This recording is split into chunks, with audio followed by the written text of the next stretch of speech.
The Thom Hartmann Program is brought to you in part by the Aiden Forecast, an investment newsletter with weekly updates of leading market indicators and a monthly deep dive into what the details of the economy and the markets mean for investors and retirees. On the web at aidenmarkets.com. Wines have some of the highest pesticide levels in our food chain. This hour brought to you by ecowine.com. Pesticide-free wines, organic wines, imported from France by the organic wine company, ecowine.com. The Thom Hartmann Program is brought to you in part by Super Beets. Super Beets are sourced from non-GMO beets, and they're packed with dietary nitrates, helping to produce nitric oxide for more energy, stamina, and support for healthy blood pressure levels naturally. For more information, call 800-223-8242 or visit freespeechbeets.com.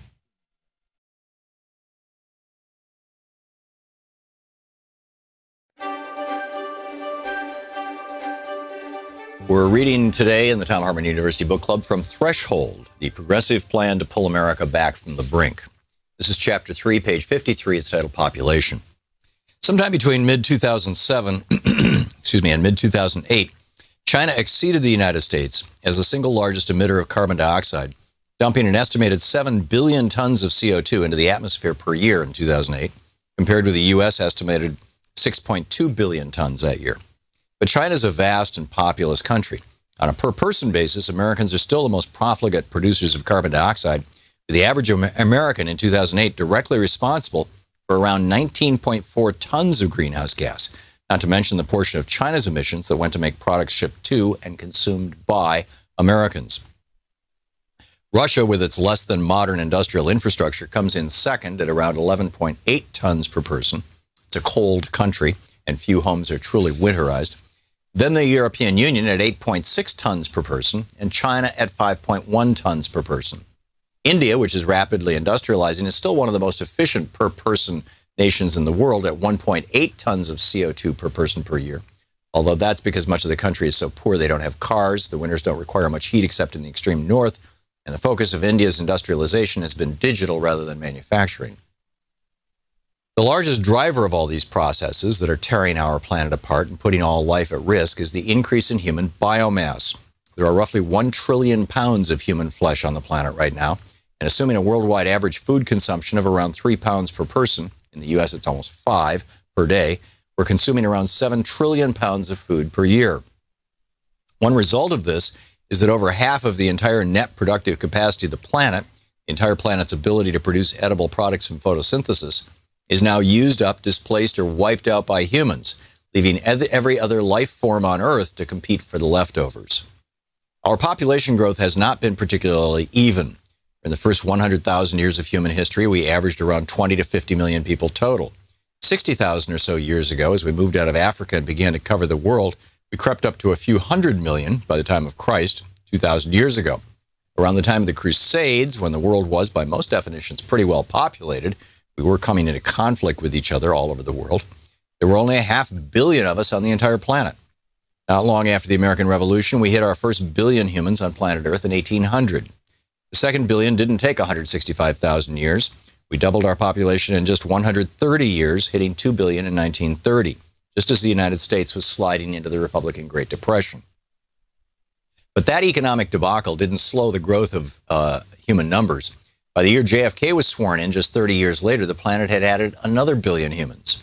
The growth in population was driven largely by cheap, abundant oil and fertilizer and pesticides made from it, the farm and transportation equipment fueled by it, and the processing, packaging, and distribution system made possible by oil that lets a person in Iowa have a lunch of tilapia fish grown in ponds in China, lettuce and tomatoes grown in Mexico, wine imported from France, and a fruit cup of berries imported from Chile and strawberries from Nicaragua.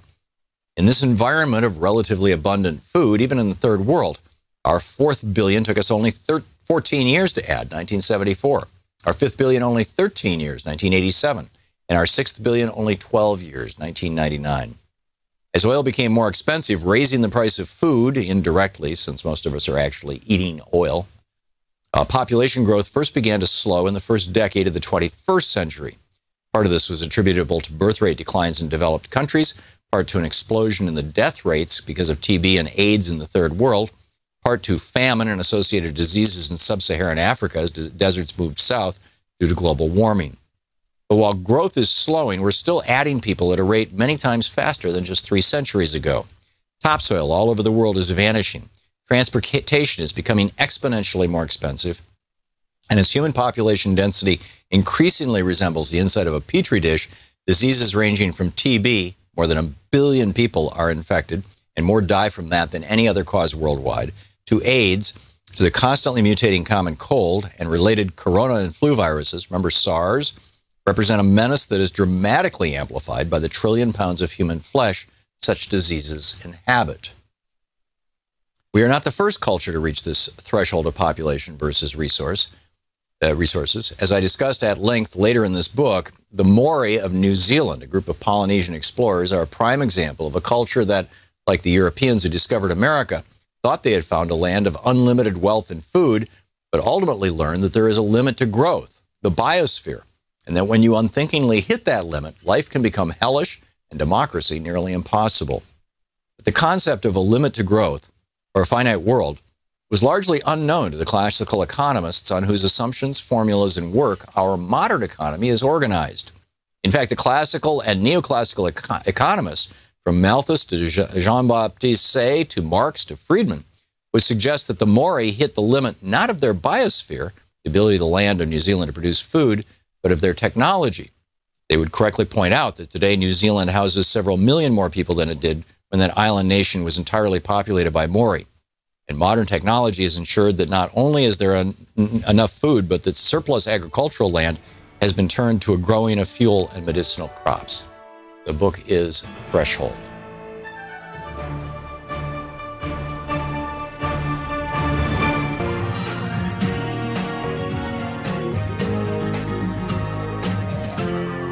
This is the Thom Hartmann Program. Greetings, my friends, patriots of democracy, truth, and justice. American way, Thom Hartmann here. Well, ever been scammed? I mentioned last week that our moving company, our set is only half put together here for the program because our moving company picked our stuff up almost 50 days. It was 47, 48 days from the time they picked it up until the time they delivered it. Said that they drove all the way out here and then flew out here for 2 both times. Up, phone calls, emails, blah, blah, blah, blah. Horrible experience. And everything arrived on either Thursday or Friday of last week, but now starting through everything and finding not sure what might or might not. But it's bizarre. The more we dug into it, the more we found that it's regulated, unregulated, deregulated, that in which you have very few protections. There's a guy who's a real expert on this, Tim Walker. He runs a website called movingscam.com, MOVINGSCAM, movingscam, just like it sounds, .com, that takes this issue on. Tim, welcome to the program. Tim? Yes, hello. Hey, Tim. Welcome to the program. Thanks for joining us today. I'm having trouble hearing you. You're having trouble hearing me.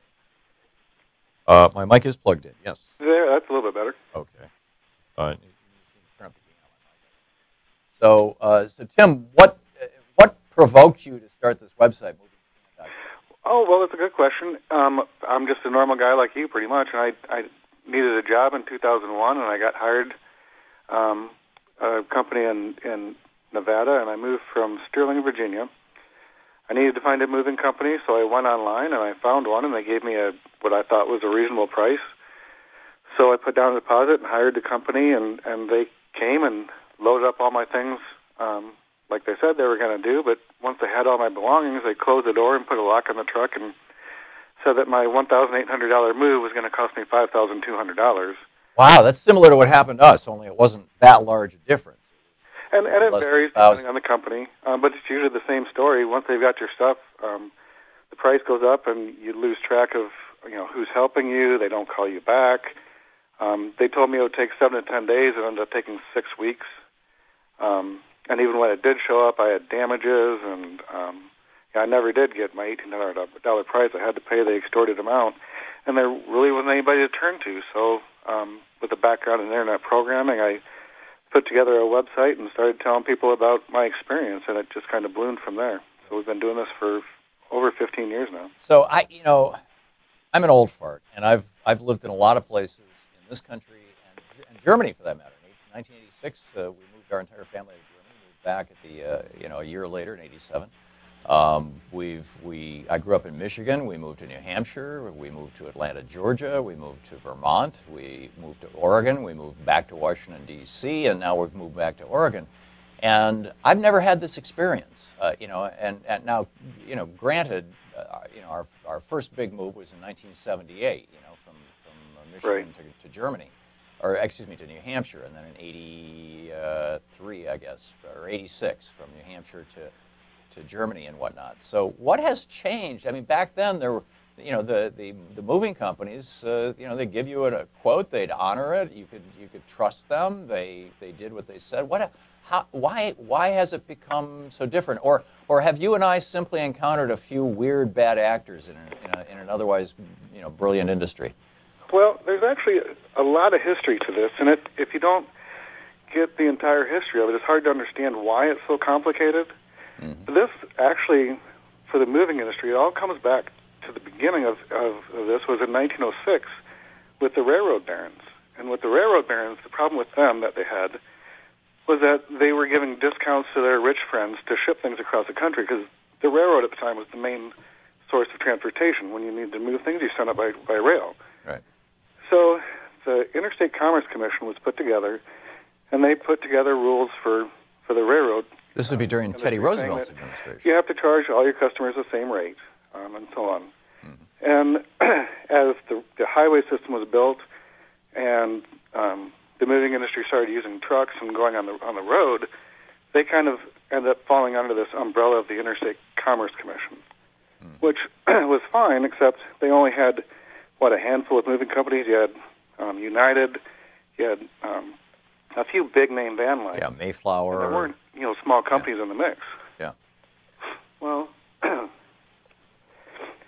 the 80s, that changed. They started doing a lot of deregulation. There was a big push with that, with Reagan, just similar thing you see now, where they're just kind of abandoning rules and regulations willy-nilly. And what happened was they did a price deregulation, but they also allowed other companies into the industry. So instead of waiting 3 years to get a license to move people, it took 3 weeks. So there's this huge influx of new companies that, there was nobody overseeing it. They transferred authority from the Interstate Commerce Commission to the Federal Motor Carrier Safety Administration, which is a safety administration, so they weren't really interested in the oversight part of it. And they still have never taken that seriously, and they're still... So basically, they're just making sure that the truck is functional, as opposed to whether the company picked your stuff up on time, whether they ripped you off, whether they took too long, whether they damaged your goods. None of that has to do with traffic safety. With what? With traffic safety. No, absolutely not. And since that is their biggest concern is safety, they've never put resources or money in, and Congress has never pushed them to put resources or money into investigating consumer fraud in the moving industry. So, when you try to get someone to help you as a consumer, there's nobody to call. They've got a handful of investigators, but there's thousands of companies and tens of thousands of complaints every year. Right. So, there's just no way they can solve all these problems. Now, our moving company had promised us 9 to 12 days, 9 to 21 days. They said the most it would be 21 days. Mm-hmm. And it was almost 50. And after 30 days, as I recall, we hired a lawyer, and he sent them a demand letter, saying basically we're going to threaten you with conversion, and basically stealing the Hartmann stuff, and also harming our business.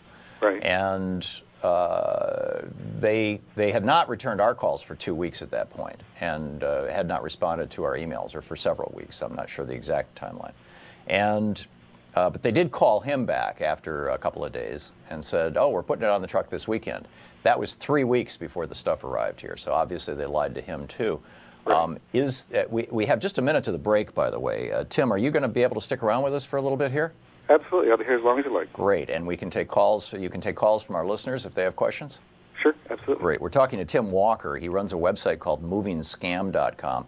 So anyhow, after our lawyer did that, Louise started poking around and she started talking with you, and it seems like your legal options when it comes to moving companies are fairly small. And it is. And again, the deck is stacked against consumers here. It's really weighted entirely in favor of the moving companies. So say you go through what both you and I experienced, where someone, misrepresented their services. They said that they're going to do it for one price, but it ended up being another. They said it'd be 10 days, and ended up being 45. Right. Instead of, as a consumer, you would think that we'd be able to sue them for intentional misrepresentation or for fraud or for something along those lines. But there's a little-known law called the Carmack Amendment, and it supersedes all other federal laws regarding your transportation. And it says that you can't sue a moving company for things like intentional misrepresentation or fraud or other things that you think really are happening to you. That's amazing. I want to get some background on that. We're talking with Tim Walker with movingscam.com. We'll be back. This is the Thom Hartmann Program. And yes, there's a lot of news going on and weird Trump stuff and God only knows what else. But actually, I know. I've got a big stack of it. We'll be getting to it as we go through the program. But first, this is a big issue.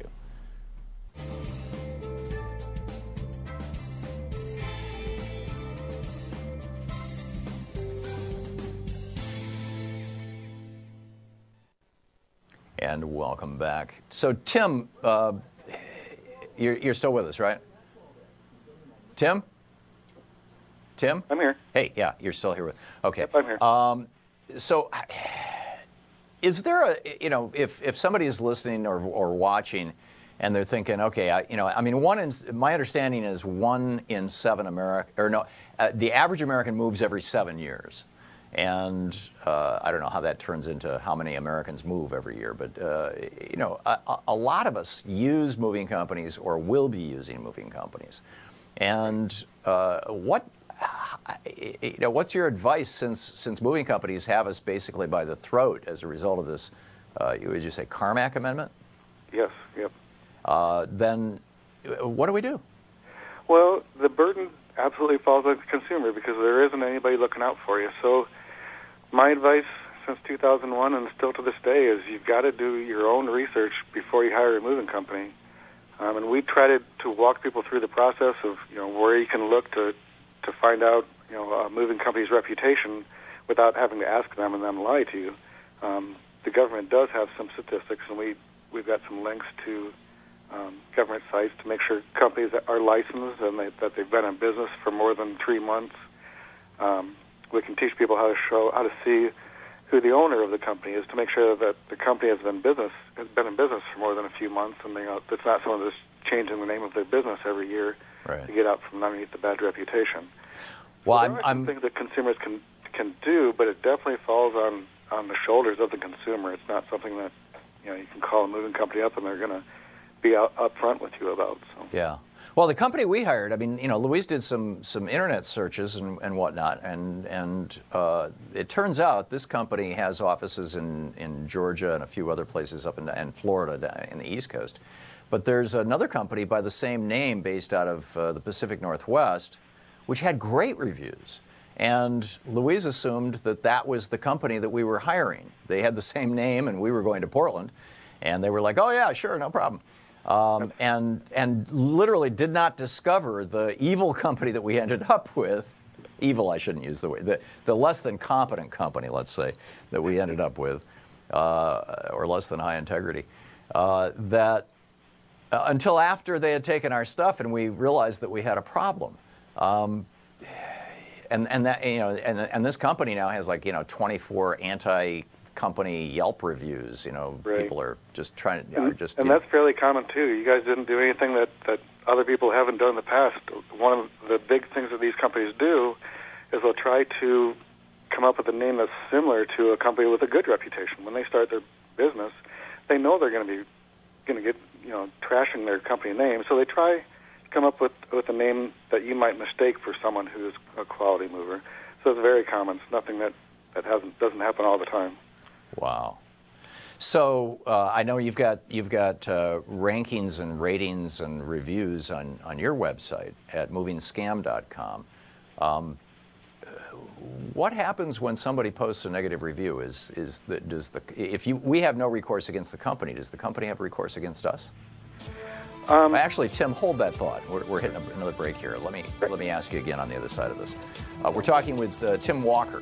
He is the founder and operator of movingscam.com. Fascinating website that could help you not have the experience we had. Stick around.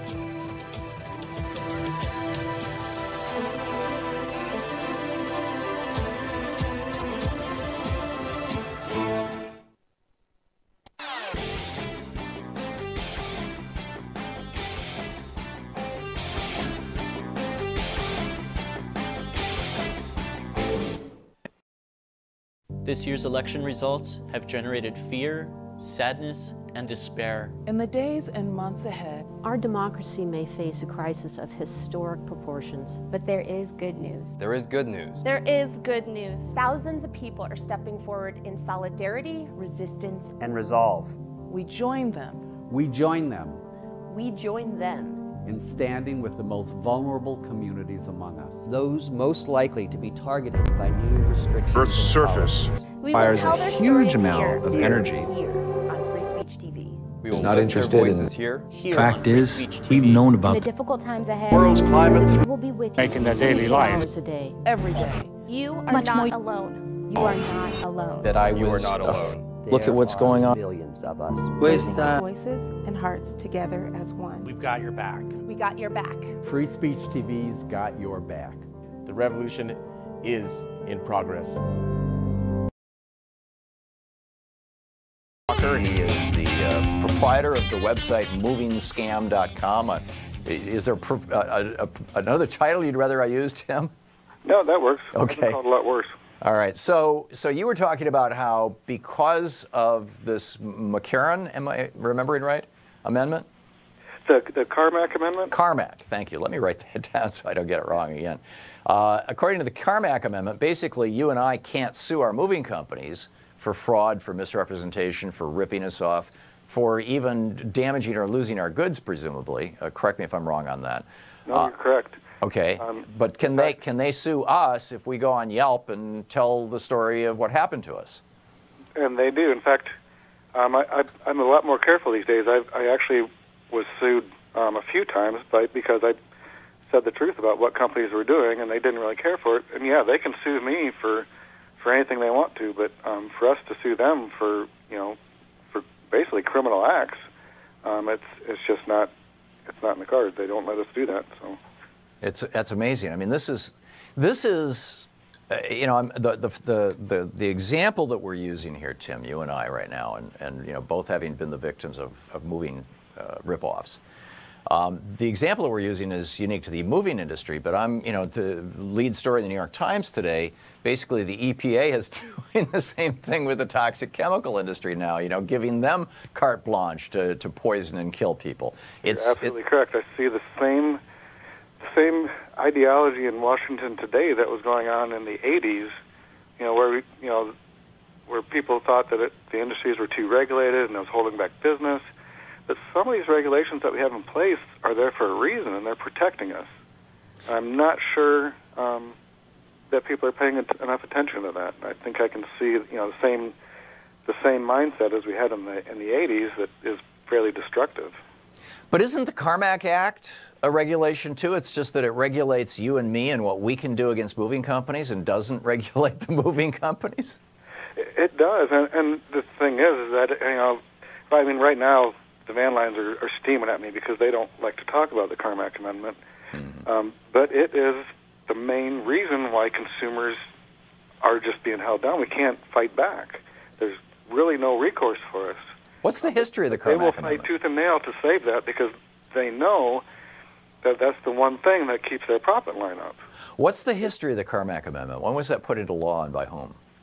The Carmack Amendment, again, was put in place for the railroad barons because they were giving away low prices to ship goods to their friends and then charging the farmers and small businesses. Oh, this is the one from 1906? Yeah, this goes way back. Oh, my. The moving industry fell underneath it as the transportation industry started moving onto roads instead of rails, and they never took away those protections. I think there was probably a good reason for it at one time, but I think at this point when they started letting thousands of new companies into this industry instead of just 5, it really became out of control. They're just, it's really not feasible, I don't think, to keep it up anymore. Right. So the deregulation of the 80s made the Carmack Amendment even worse. How?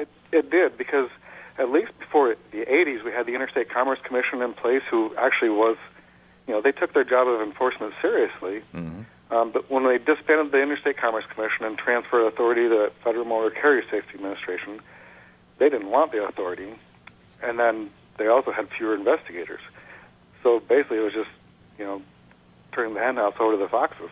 Right, which seems to be what we're doing with the EPA and a whole bunch of other federal agencies right now, which is just bizarre. But I see this as meta to the, ever since the 1980s, prior to the 80s, and I've been in business, I've been literally, running my own corporations since the late 1960s. And I've seen this huge shift, and it seems to me that it occurred during the 80s, during the greed is good era, the Reagan era. Prior to that, businesses really felt an obligation to community, to customer, to employee, and to product, and to the institution of the company itself.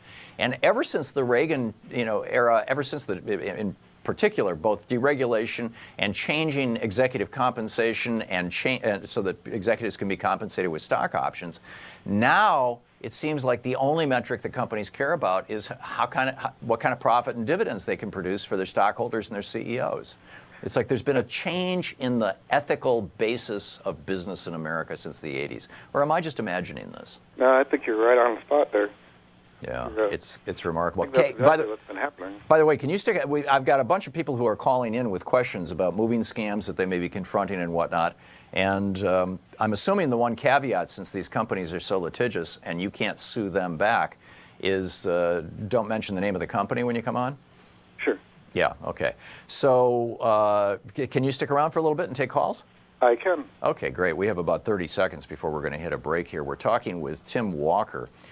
He had an experience similar to ours back 15 years ago, and his website just celebrated its 15th anniversary. It's called movingscam.com. And we're seeing in the moving industry now, the coming to a chemical industry near you. It's not quite the same thing, but the bottom line is, who cares about the consumer? I mean, with banks, they're trying to gut Dodd-Frank right now so that they can do away with the Consumer Financial Protection Bureau because it has recovered $14 billion worth of money ripped off from consumers. And so, hey, we can't have that. We got to do away with that. And banks ripping people off, nothing wrong with that. Anyhow, we'll be back in 5 minutes right after this break with Tim Walker taking your calls on the moving industry. Stick around. You're listening to the Thom Hartmann Program. Call 202-808-9925. Calls right after this.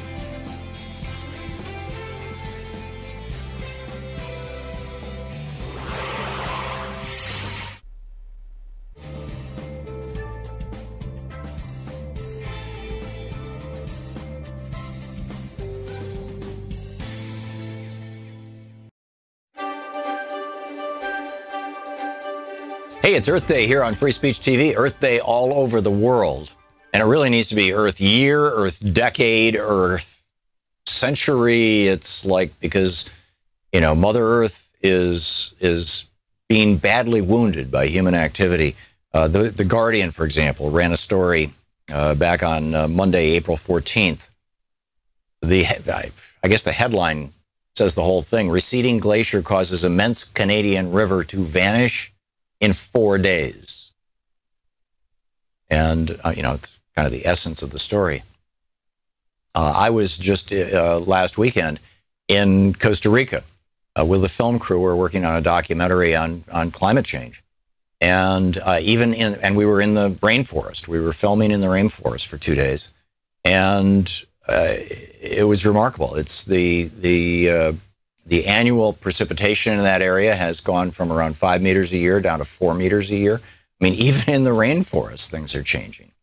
We're seeing glaciers all over the world changing. We're seeing, I mean, the climate is undergoing radical shifts that, you know, planet Earth will be just fine. It'll just, you know, it's done that before, right?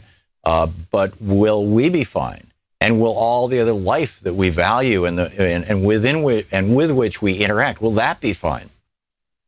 It's a damn good question. And increasingly, it's looking like the answer is no, it's not going to be fine. And for that matter, at this moment, it's not fine. We have, you know, the civil war in Syria was started in large part because over 1 million farmers had their farms literally turned to sand as a consequence of global climate change, of the desert moving south. And so they had to leave their farms, and they ended up in the cities in Damascus and Aleppo, you know, homeless, poor, broke. You know, this is the stuff that creates social ferment. This is the stuff that creates revolution. And the Assad government responded to it poorly by trying to put down protests rather than by, you know, increasing their social safety net. And the result is what we see right now.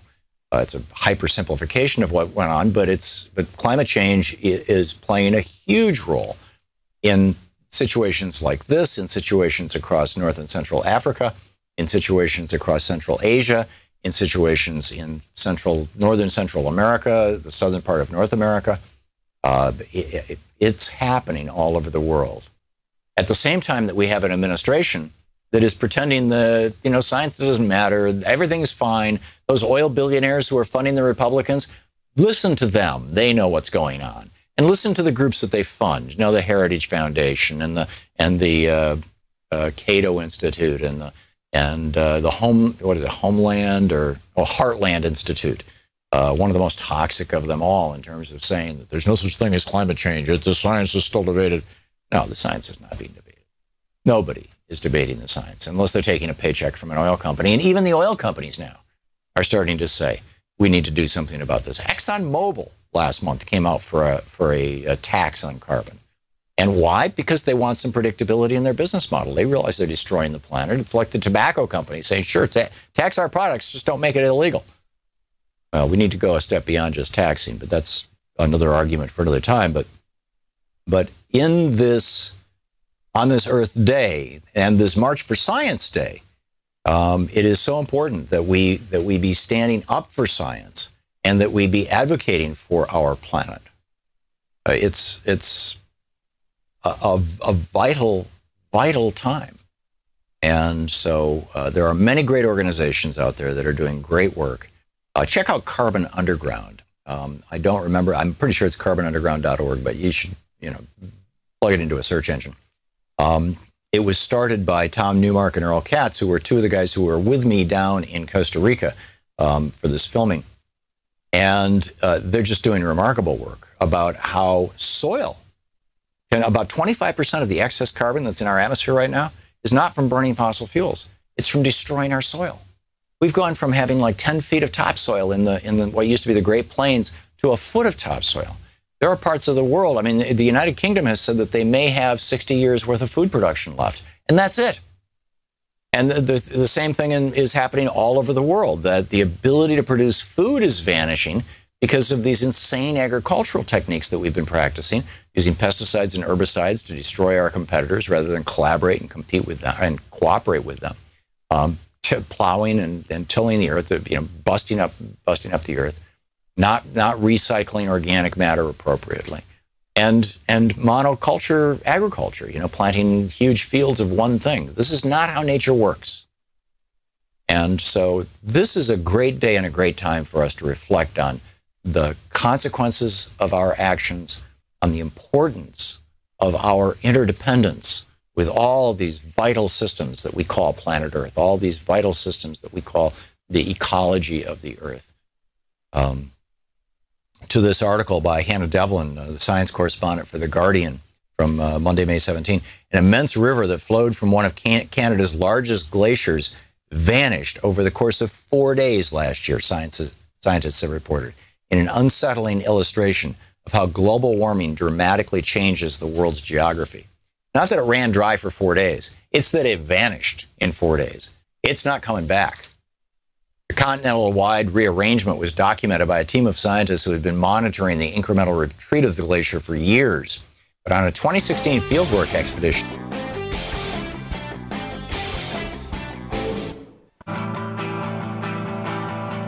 welcome back. Tim Walker with MovingScam.com on the line with us. Who knew that this was literally a national, industry-wide problem?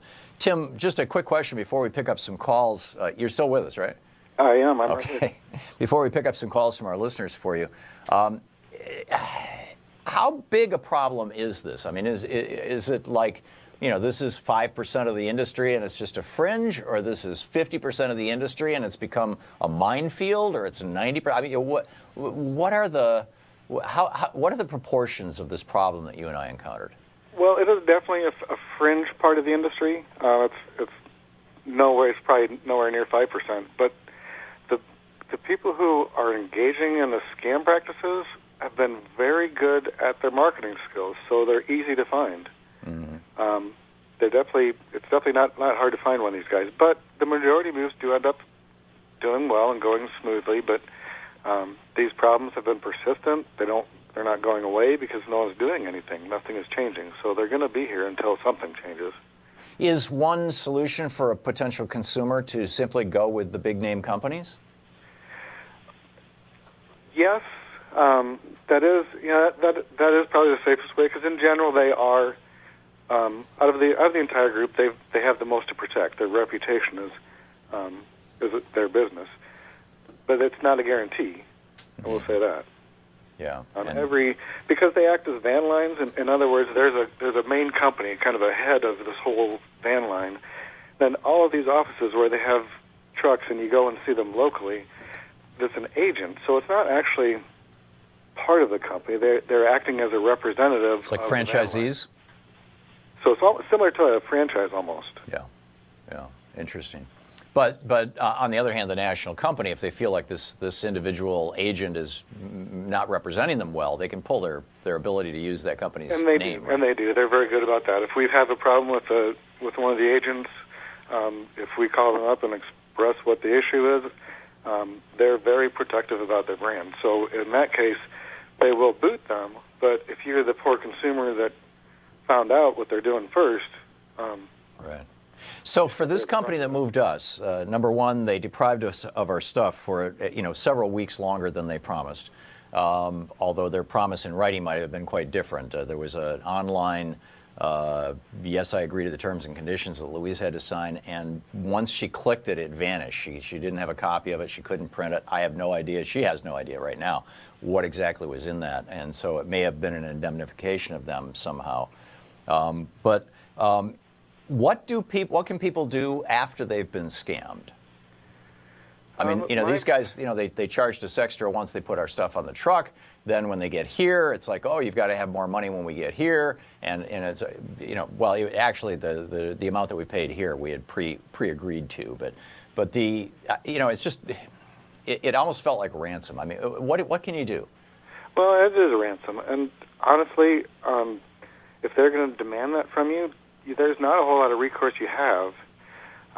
My advice, if you've already found yourself in the middle of a scam, is, and you've got to write it out, get your stuff back, because if you really set them off and they just don't deliver your stuff and they disappear, then you're really out of luck. You really don't have enough recourse to go after them. So my advice is to get your stuff back and then see if you can find someone, a willing ear, an attorney who thinks that's worth it to them to go after these companies.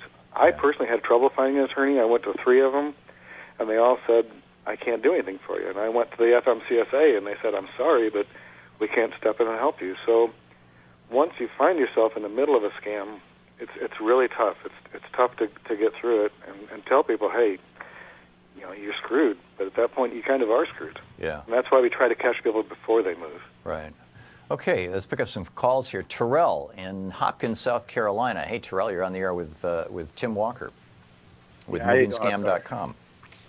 Hi, Terrell. Thank y'all for taking my call. What it was, I'm calling to address a couple of the issues that y'all had as far as the furniture industry is concerned, because I'm a fourth-generation furniture mover, and I've been moving furniture for over 20 years.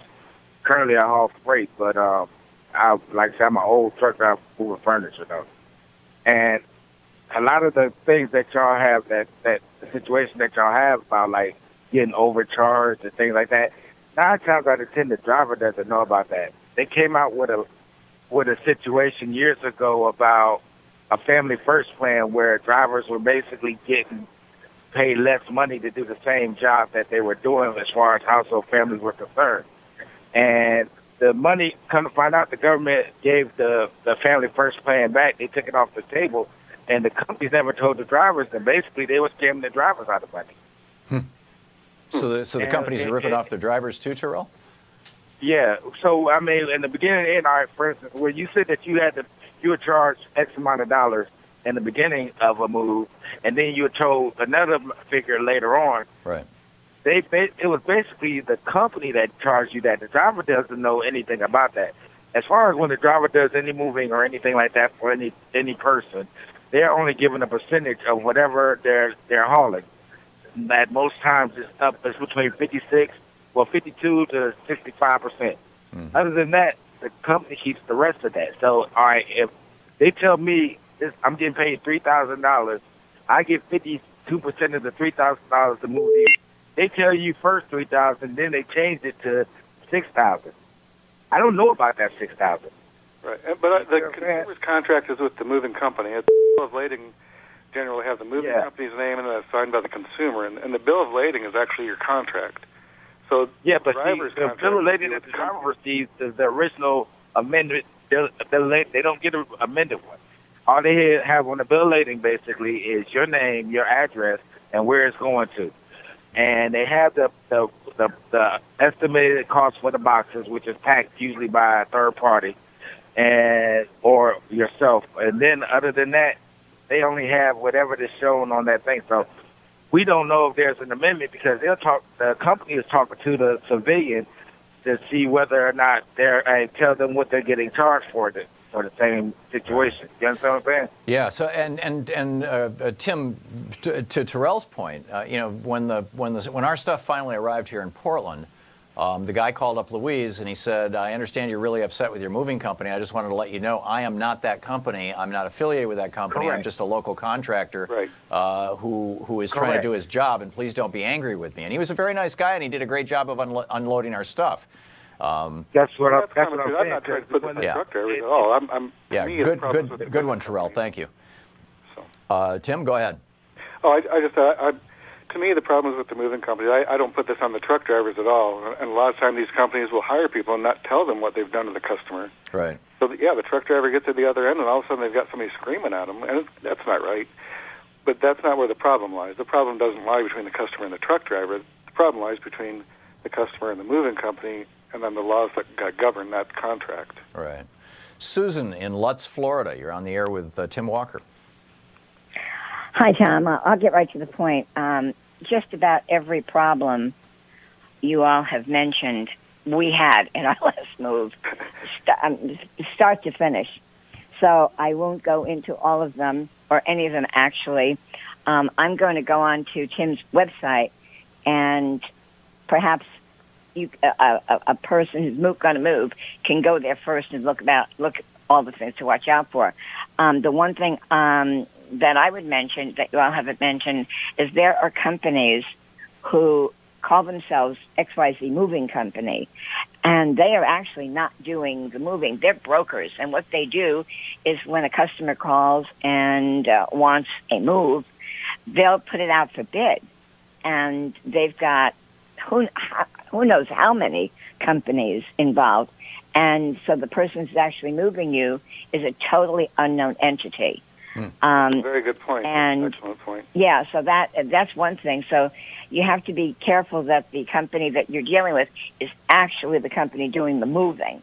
But I go along with Tim. We always used well-known, well-respected, big-name companies that had offices in our city and had good reputations. But we had a really expensive move this time, so we decided to go shopping for price. Bad idea, because it actually ended up costing us about $2,000 more than had we moved with the best company, and we ended up with all this damage on top of it. Yeah. And by the way, we also had trouble with the drivers. A lot of stuff was stolen off the truck. So yeah, and the list goes on. We haven't even gotten to being able to inventory all our stuff yet to see what's there. Tim Walker, and it's movie so hard scam. to make a claim. I'm sorry. You have to have everything appraised. You know, every dent, every scratch, every broken thing, you have to find out the value of it from some reliable source. You could spend a year doing that. Yeah, yeah. Tim, your more thoughts? Money. And the other, like you said, that we'd absolutely recommend not using brokers. And we do, on the How to Find a Reputable Moving article on the website, we do explain how to tell the difference between a moving company and a broker, because the brokers are definitely dangerous. They've been a problem since they started. Yeah. Are there any efforts to re-regulate the industry, Tim? Absolutely not. None. None? None. Nobody cares. Well, you know, if the average American moves once every 7 years, I would think there's a hell of a lot of people who care. Well, there's a lot of consumers that care, but consumers express themselves with their vote, and companies express themselves with money, and the politicians, you know which ones they listen to. Yeah, good point. We're talking with Tim Walker, his website, movingscam.com. Were you scammed by a moving company? And how is this a meta? How does this inform us about, you know, Reagan's America, essentially? We'll be back with your calls for Tim after this.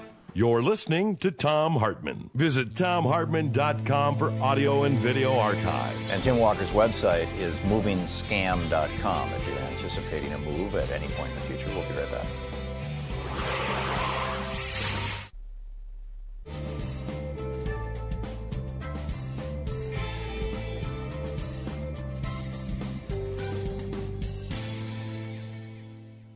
Welcome back. Eric in Erie, Pennsylvania. You're on the air with Tim Walker.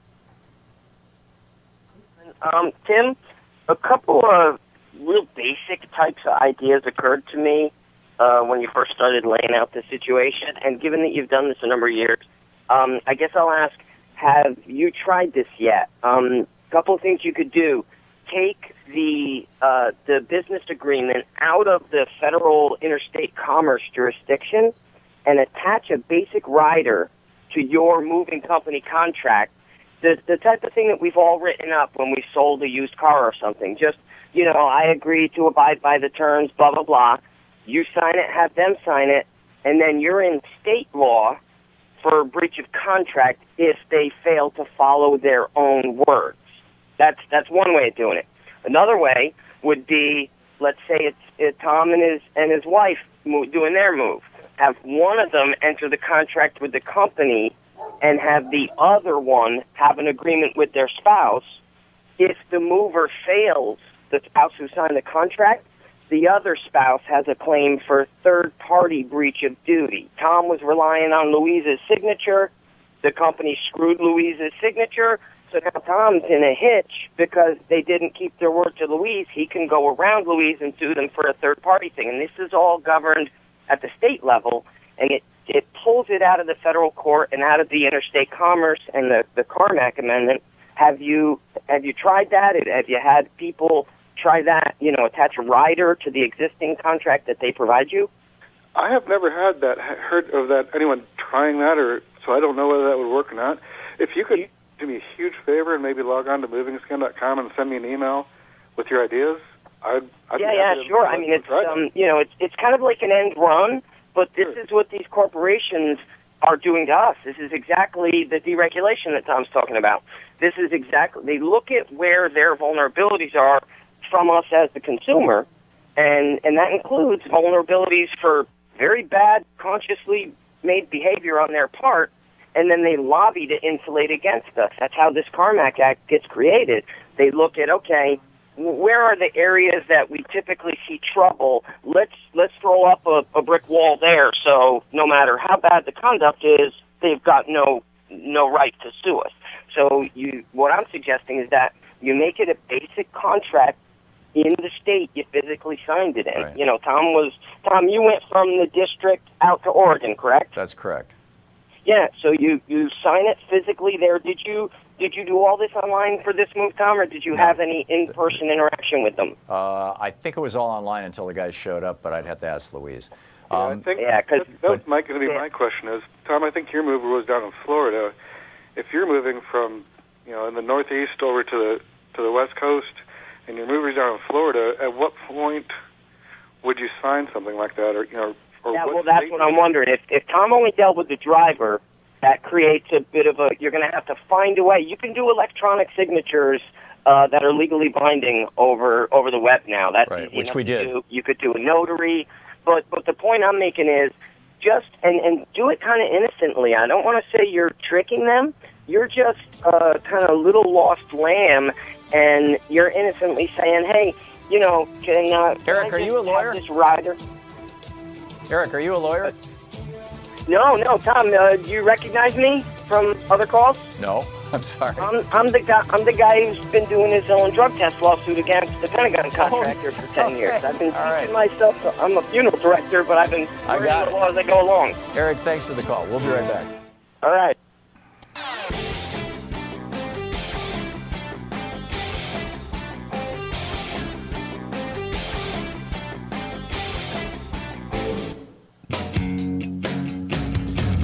Welcome back. Thom Hartmann here with you. Just for another 6 or 8 minutes, we're talking with Tim Walker with movingscam.com. Then we're going to get on to climate change and politics and everything else, all the stuff that's going on. Wendell Potter will be with us in a few minutes. But right now, Tim in Beverly Hills has a question for Tim Walker. Tim, you're on the, or Tom, right? Excuse me, in Beverly Hills. Tom, you're on the air with Tim. Hi, good morning. I just wanted to offer a little advice. My company has coordinated and orchestrated relocation projects around the world for about 27 years. And what I see so often is that people don't do their homework. Most of my clients are fairly high-end celebrity-type orchestrated moves. And I'm amazed at what people don't want to pay for to move everything they own.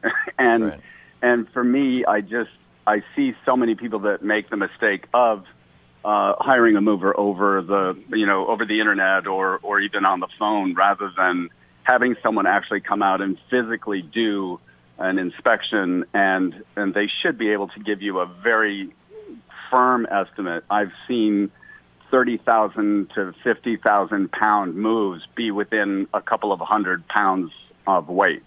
Wow. And anytime you cross state lines, it goes strictly by weight. If you're doing a local move, then that's a whole different situation, and that is and correct me if I'm wrong on scamming, but local moves are handled quite differently than cross country or cross state. Okay. Once across the state lines, it becomes federal. Yeah. Thank you, Tom, for that. No worries. That's great. We got a lot of calls here on this topic. Pam in Falls Church, Virginia. Pam, you're on the air with Tim Walker. Yeah, hi, Tom. I just had a suggestion for you. Maybe contacting a realtor, a really good real estate agent or agency, because they have quite a few referrals and workmen and inspectors and members that they use. And even if you don't know one, to ask a friend, and even if you're not buying yet, that might be somebody that would certainly know. Oh, it's a great suggestion, Pam. That is good advice, and that is a piece of advice that we do recommend is talking to realtors, because they do know people who are moving and who have moved recently. So. That's great. Manny, I don't have a city or state for you, Manny. Where are you located? Oh, I'm actually in Connecticut. I'm in Glastonbury, Connecticut. Okay, great. You're on the air with Tim. So this happened to me about 8 years ago. So I was coming from Florida all the way to New Jersey. And kind of like you, Tom, I've moved around quite a bit for work and stuff like that. And as soon as the truck pulled up, I did a favor for all these movers. I brought everything down to the garage, make it easy for them and all that.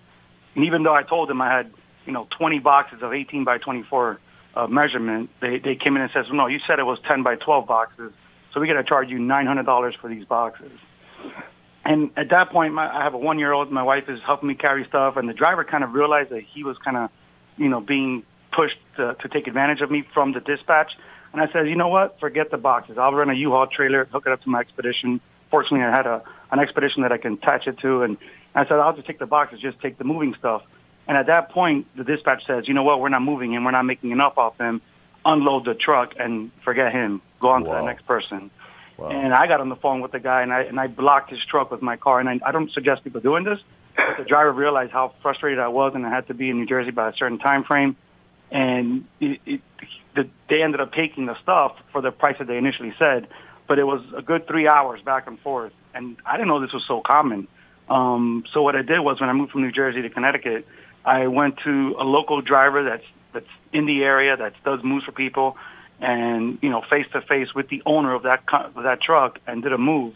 And when you just go small business to a person like that, and there's no middleman in between, it went things go a lot smoother. And I suggest that if anybody's moving across country, kind of like what you just did and what I did, get them to inspect everything and get a contract right in front before the truck even gets there. Because that was my biggest mistake, was I did everything over the phone. Right. And once they get there, they just want to try to see where they can nickel and dime you. Right. And it was horrible. My 1-year-old's, basically your house is pretty much packed. We have nowhere to go. And they're saying they're not taking the stuff. Yeah, I was sleeping on an air mattress for 3 weeks, just a few months after back surgery. This was not a good thing. Manny, great story. Tim, your thoughts? Tim? Pardon me? Your thoughts on Manny's story? No, I think I'm surprised that they said that that they were just going to drive away, but I guess I'm not too surprised. They're pretty dead set on ripping you off. Yeah, it appears. John in Maryville, Indiana. John, you're on with Tim Walker of MovingScam.com. Hi, Tim. And hi, Tom. I've been wanting to call in for a long time, and I just thought it was recorded earlier. And, well, anyway, I moved last year, and I used Grable van lines, and I had a contract with them. It took me a month to get a copy of it before I moved. I had so much trouble with them. I got another estimate from Atlas Van Lines. They were quite a bit higher, so I complained to the moving company that I had the agreement with. And finally, they ironed things out, and we made the move, and I get to the other end, and it's not only delayed, they damaged almost everything that I have. And I had taken out insurance with them. It's on the contract. And I belong to a legal shield, and I called the lawyer, and they told me there's really nothing you can do about it. Wow. They sent them letters. They got no. John, we only have 30 seconds left here in this hour. Okay. Can we get a quick response from Tim on that? Okay, thank you. Well, thank you, John. That's one of the other problems that we have is, and that's another scam with these guys, is that they'll say that, in fact, they may sell you insurance that doesn't exist, but you think that you're insured, and you get to the other end, and you have what you have. Or you get to the other end, and they say, okay, where are your before and after pictures? And you're like, wait a minute, I was supposed to take before pictures? Yeah, they're not really great on integrity, so. Yeah, this is really unfortunate. Would a solution to this, or the beginning of a solution, be to repeal the Carmack Amendment, or to modify it, Tim? Well, I think it could be modified. I don't know that the moving industry should be covered underneath that anymore, just because of the expansion in companies and no expansion in enforcement of regulations. Right, and protections. Tim Walker, the founder and proprietor of MovingScam.com. Brilliant website. Tim, thanks for being with us today. Thank you. We'll be back.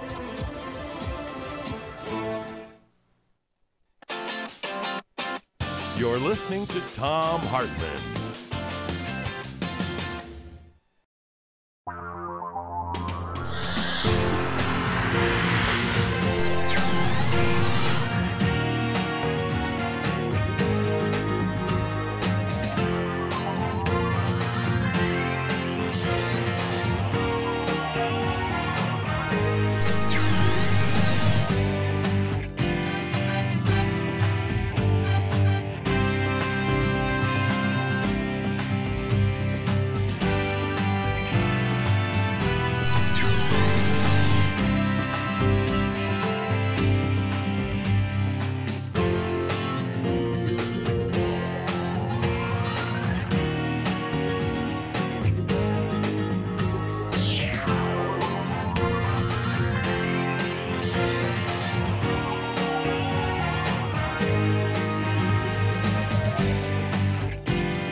The Thom Hartmann Program is brought to you in part by the Aiden Forecast, an investment newsletter with weekly updates of leading market indicators and a monthly deep dive into what the details of the economy and the markets mean for investors and retirees. On the web at aidenmarkets.com.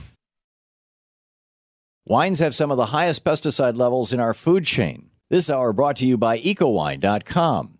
Pesticide-free wines, organic wines, imported from France by the Organic Wine Company, ecowine.com. The Thom Hartmann Program is brought to you in part by Super Beets. Super Beets are sourced from non-GMO beets, and they're packed with dietary nitrates, helping to produce nitric oxide for more energy, stamina, and support for healthy blood pressure levels naturally. For more information, call 800-223-8242 or visit freespeechbeets.com.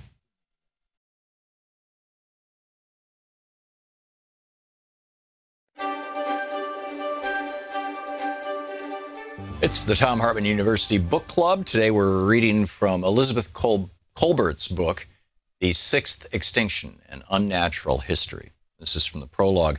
Beginnings, it's said, are apt to be shadowy. So it is with this story, which starts with the emergence of a new species, perhaps 200,000 years ago. The species does not yet have a name, nothing does, but it has the capacity to name things.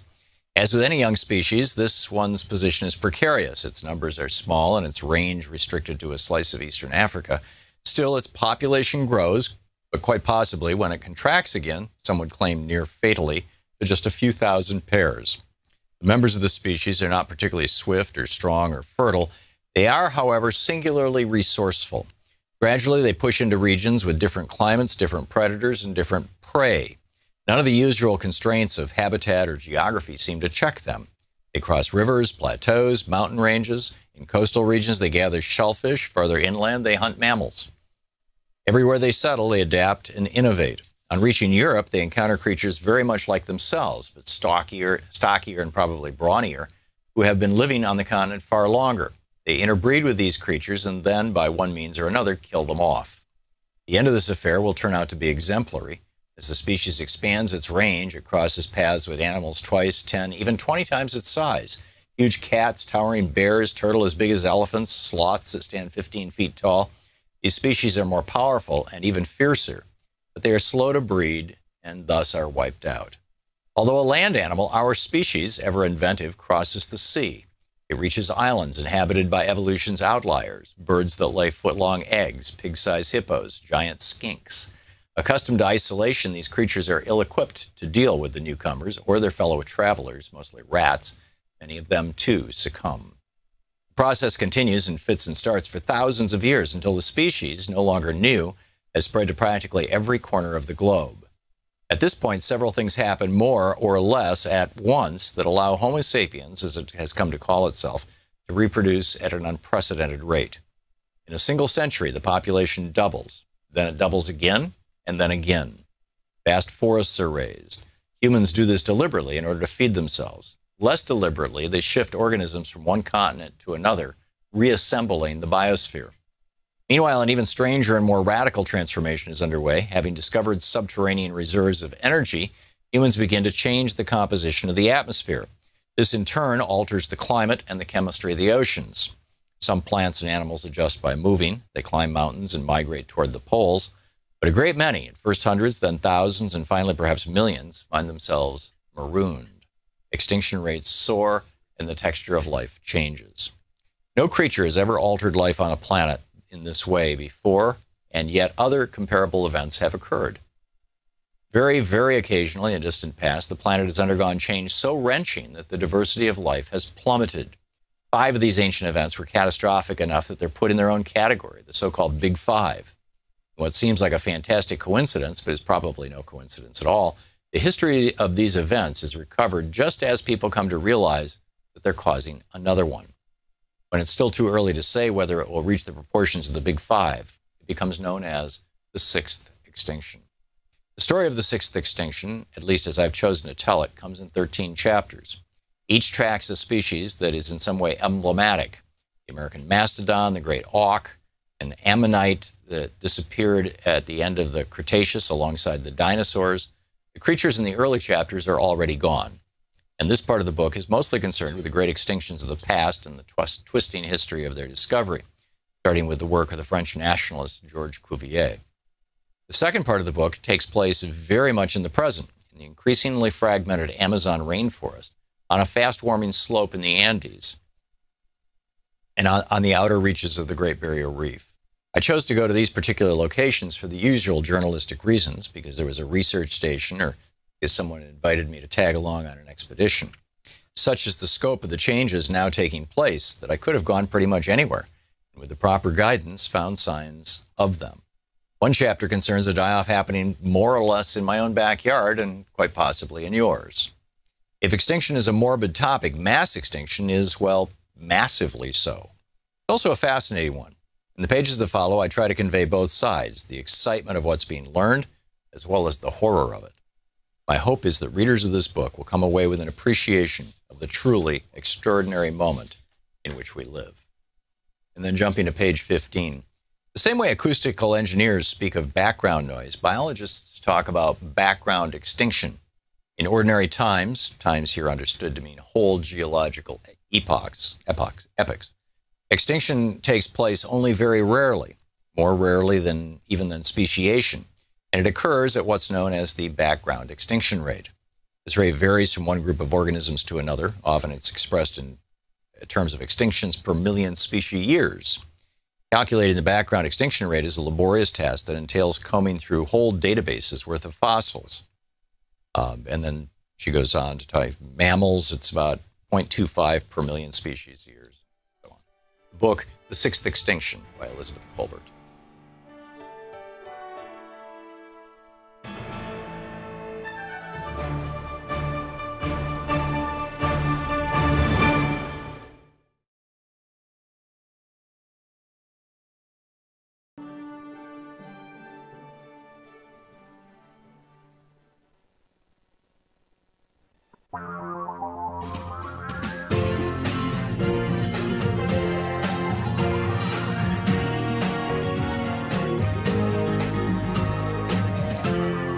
This is the Thom Hartmann Program.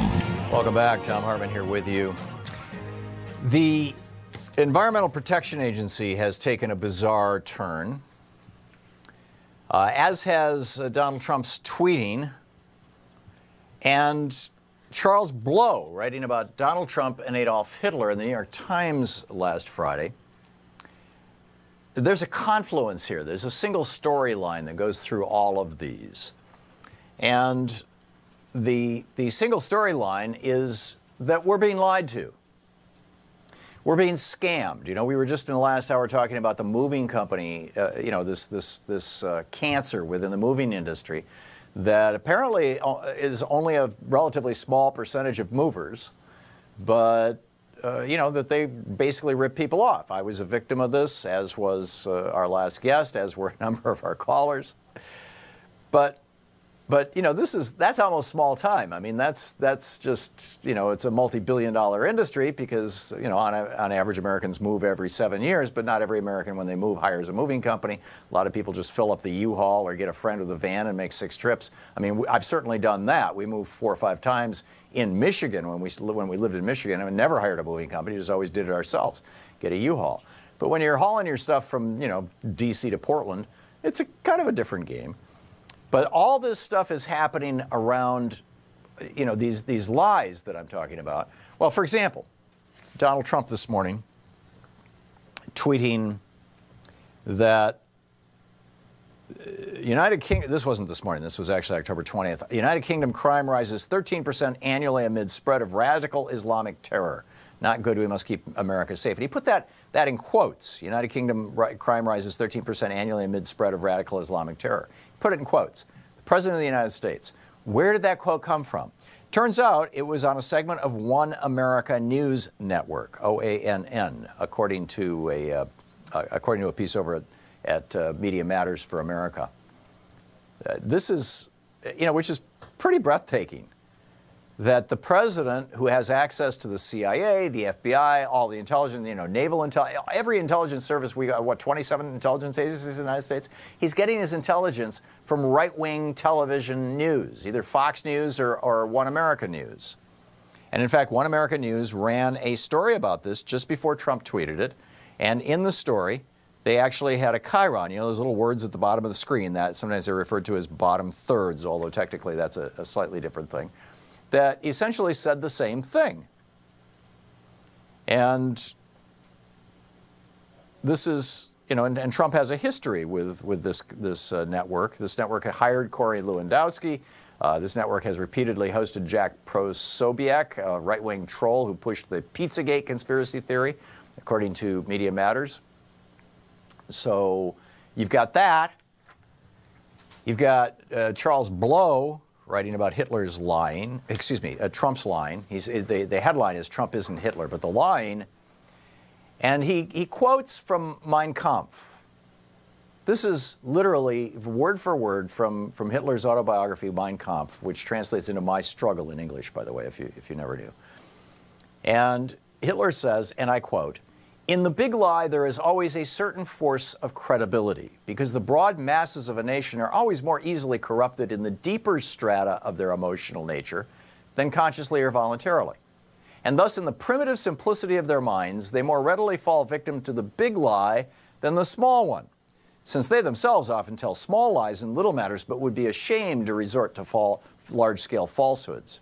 It would never come into their minds to fabricate colossal untruths, and they would not believe that others could have the impudence to distort the truth so infamously, even though the facts which prove this to be so may be brought clearly to their minds.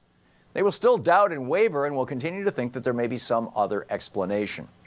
For the grossly impudent lie always leaves traces behind it, even after it's been nailed down, a fact which is known to all expert liars in this world and all who conspire together in the art of lying." End of quote from Mein Kampf, from Adolf Hitler.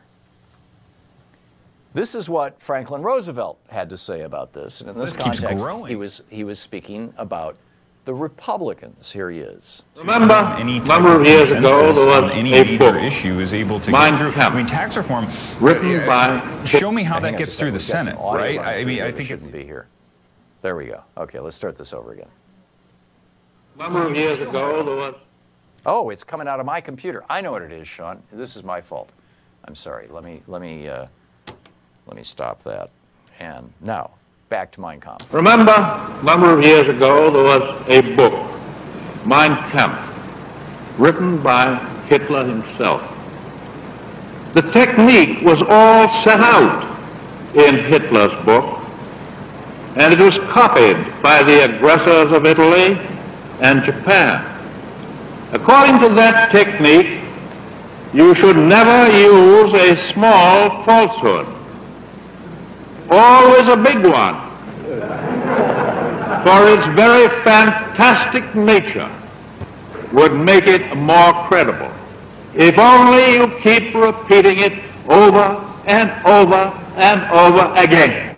So one of the big lies that keeps getting repeated over and over and over again by the Republicans is the need to deregulate our economy, the need to deregulate American business, the need to free up those moving companies from those onerous regulations, the need to free up those chemical companies from those onerous regulations. Trump rules is the section of the New York Times today. Eric Lipton writing an article. The headline kind of says the whole thing. Why has the EPA shifted on toxic chemicals? An industry insider helps call the shots. A scientist, this is the subhead, a scientist who worked for the chemical industry now shapes policy on hazardous chemicals. Within the EPA, there is fear that public health is at risk. He talks about perfluoroctonic acid, or PFOA, a chemical linked to kidney cancer, birth defects, immune system disorders, and other serious health problems. So scientists and the administrators in the EPA's Office of Water were alarmed in late May when a Trump administration appointee insisted upon rewriting a rule to make it harder to track the health consequences of this chemical, PFOA, and therefore to regulate it. The revision was among more than a dozen demanded by the appointee. This is a woman by the name of Nancy B. Beck, after she joined the EPA's Chemical Unit in May as a top deputy. For the previous 5 years, she had been an executive at the American Chemistry Council, the chemical industry's main trade association. The EPA's abrupt new direction on legacy chemicals is part of a broad initiative by the Trump administration. The industry has not benefited from such highly placed champions in government since the Reagan administration, writes Eric Lipton. In March, Scott Pruitt, the EPA chief, overrode the recommendation of Ms. Hamnet, an agency scientist, to ban, she's a longtime EPA person, an agency scientist, to ban the commercial use of the pesticide chlorpyrifos, if I'm saying that right, blamed for developmental disabilities in children. No, you can still use that now. The EPA's new leadership also pressed agency scientists to reevaluate a plan to ban certain uses of two dangerous chemicals that have caused dozens of deaths or severe health problems: methylene chloride, which is found in paint strippers, and trichloroethylene, that's also known as TCE, which removes grease from metals and is used in dry cleaning. And they're quoting a longtime person with the EPA saying this is very disturbing. The industry met with EPA political appointees, and that's when I was asked to change the agency's stand. And a spokesperson for the EPA was asked about this. Liz Bowman, a spokesperson for the EPA, told Eric Lipton at the New York Times, quote, "No matter how much information we give you, you would never write a fair piece." Right. Ms. Bowman, by the way, who said that, used to be a spokeswoman for the American Chemistry Council. So, are we seeing a trend here? If a business wants to rip you off, if a business wants to kill you, if a business wants to promote and sell poisonous substances, that's just fine with Trump. For every new regulation, 2 old ones have to go. Brilliant, huh? I mean, isn't this is, hang on. This is the Thom Hartmann Program. Idiotic Republican doctrine of for every regulation you pass, you have to delete 2 somehow gets applauded across America? What am I missing here?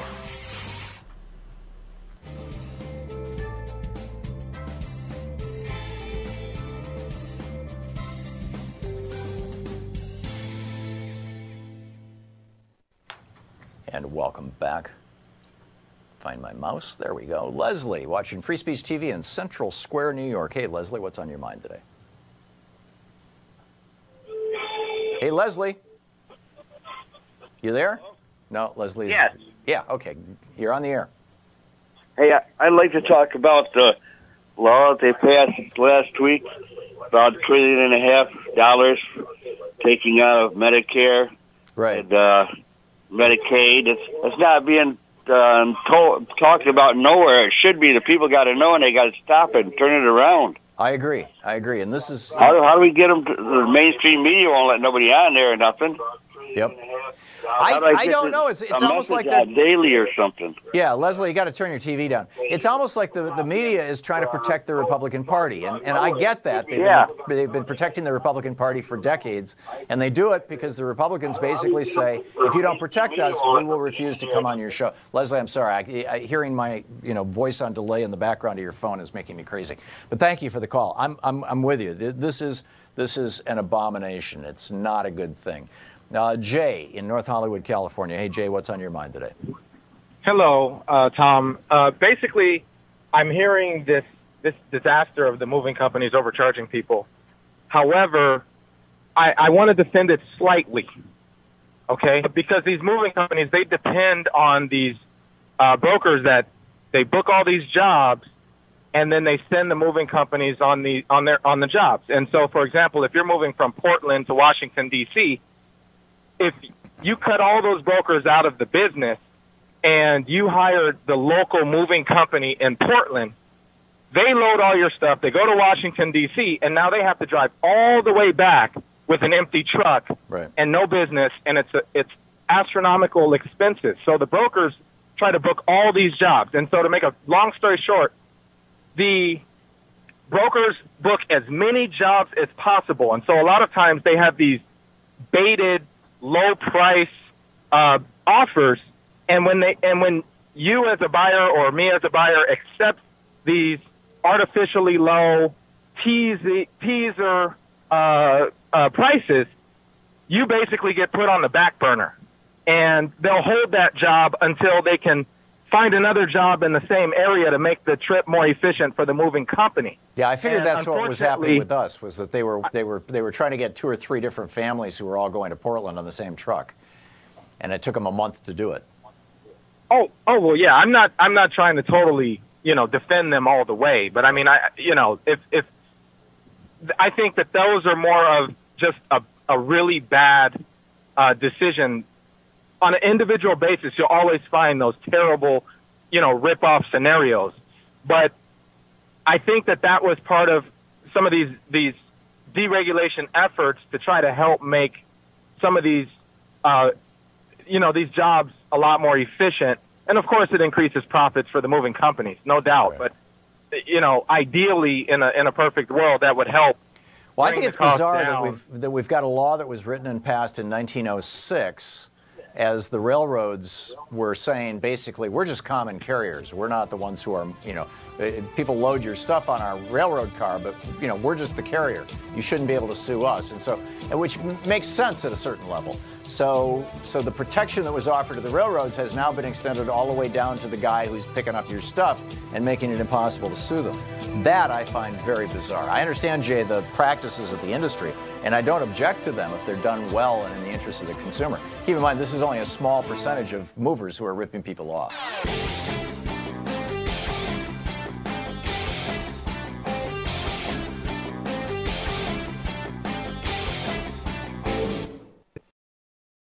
Hi, I'm Heather with Free Speech TV.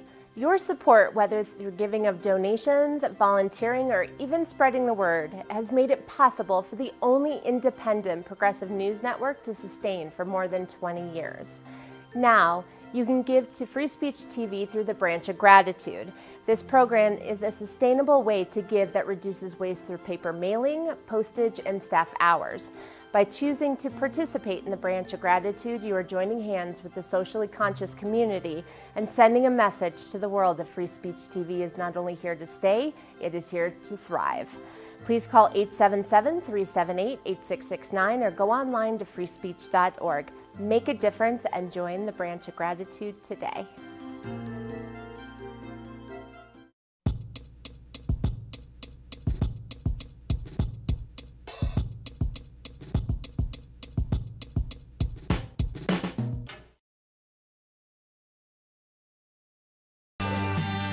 Welcome back. So we now have the EPA promoting chemicals or allowing chemicals that can cause birth defects, that can cause physical and mental damage, and expanding these things. It's like this administration, dedicated, to coal. We're going to end the war on coal. Yes, let's bring back the most polluting source of energy on Earth, literally. Coal. Let's do that and have more fly ash, which poisons entire communities. This is the residue that's left over after a coal-fired power plant burns coal. And there's millions of tons of this stuff in big piles all over the United States, almost always next door to communities of poor people and particularly communities of people of color. I mean, so it's like, pick an industry. We have deregulated so much since we entered the Reagan era in the 1980s, and we never left it. Let's be, just totally upfront about this. Reagan's deregulations, by and large, still stand. Reagan's tax cut, by and large, still stands. Reagan's failure to enforce the Sherman Act, by and large, still stands. Reagan's decision to stop prosecuting employers of people in this country who are here without documentation still stands. Employers aren't being arrested and put in jail. Instead, immigrants are. Individuals are not being protected from poisonous chemicals. Instead, hey, you're sick? It's more money for the healthcare industry. Isn't that wonderful? I mean, we're being scammed. It's like this giant scam by industry, and industry has captured so much of our government as a result of the Buckley versus Vallejo decision in 1976, which said that when corporations or individuals own individual politicians, that's not called bribery. That's called freedom of speech, right? And then, of course, Citizens United in 2010 put it on absolute steroids. So now we have an administration. I mean, Reagan would hire people who, to run his Labor Department or to run the EPA who were broadly hostile to its policies, but not necessarily people right out of the industries that are being regulated. Instead, he would just hire right-wing ideologues. Trump is actually hiring people from the industries that are regulated to run the regulators. This is beyond bizarre. George in Chicago. Hey, George, what's on your mind today? Tom, I have one of the perfect images of what's going on right now with Trump and the games that he plays. And I've been focusing on this. Just this past week, I was saying, wow, this is a scam. And it's like three-card Molly. You're aware of the game. Yeah, yeah. And three-card Molly, it's like I use it as king, ace, and a joker. The joker, we know, would be Trump. Right.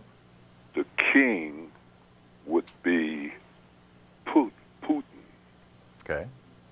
Now, the ace of diamonds is Bibi Netanyahu. Yeah. Looking at it on an international scale, I mean, certainly Israel has an outside power in American both foreign relations and internal policy. In Houston, for example, I believe it is, people cannot get hired to do cleanup work.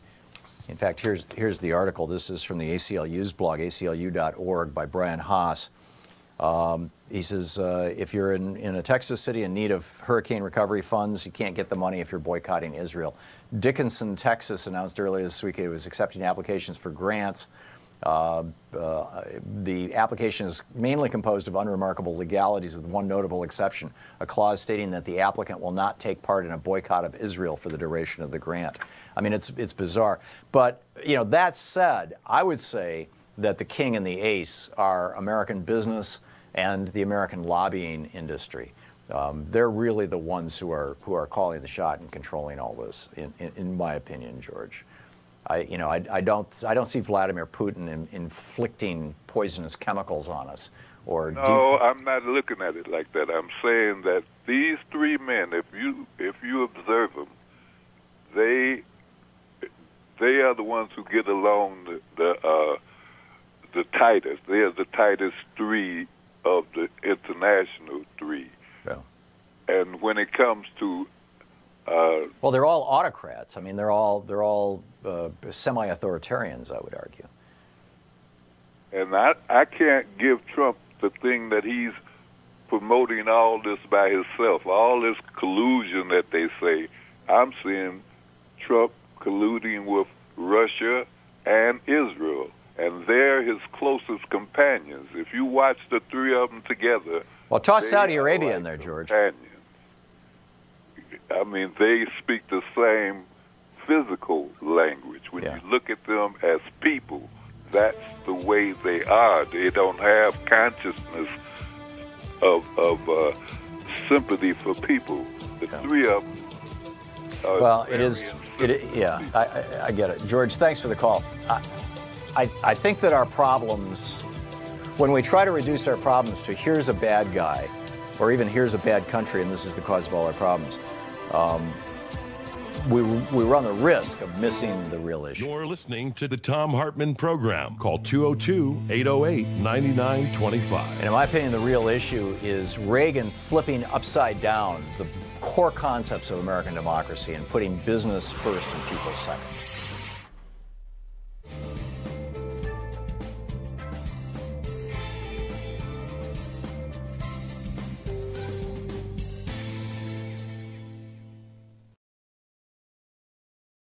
Hi, I'm Heather with Free Speech TV. Your support.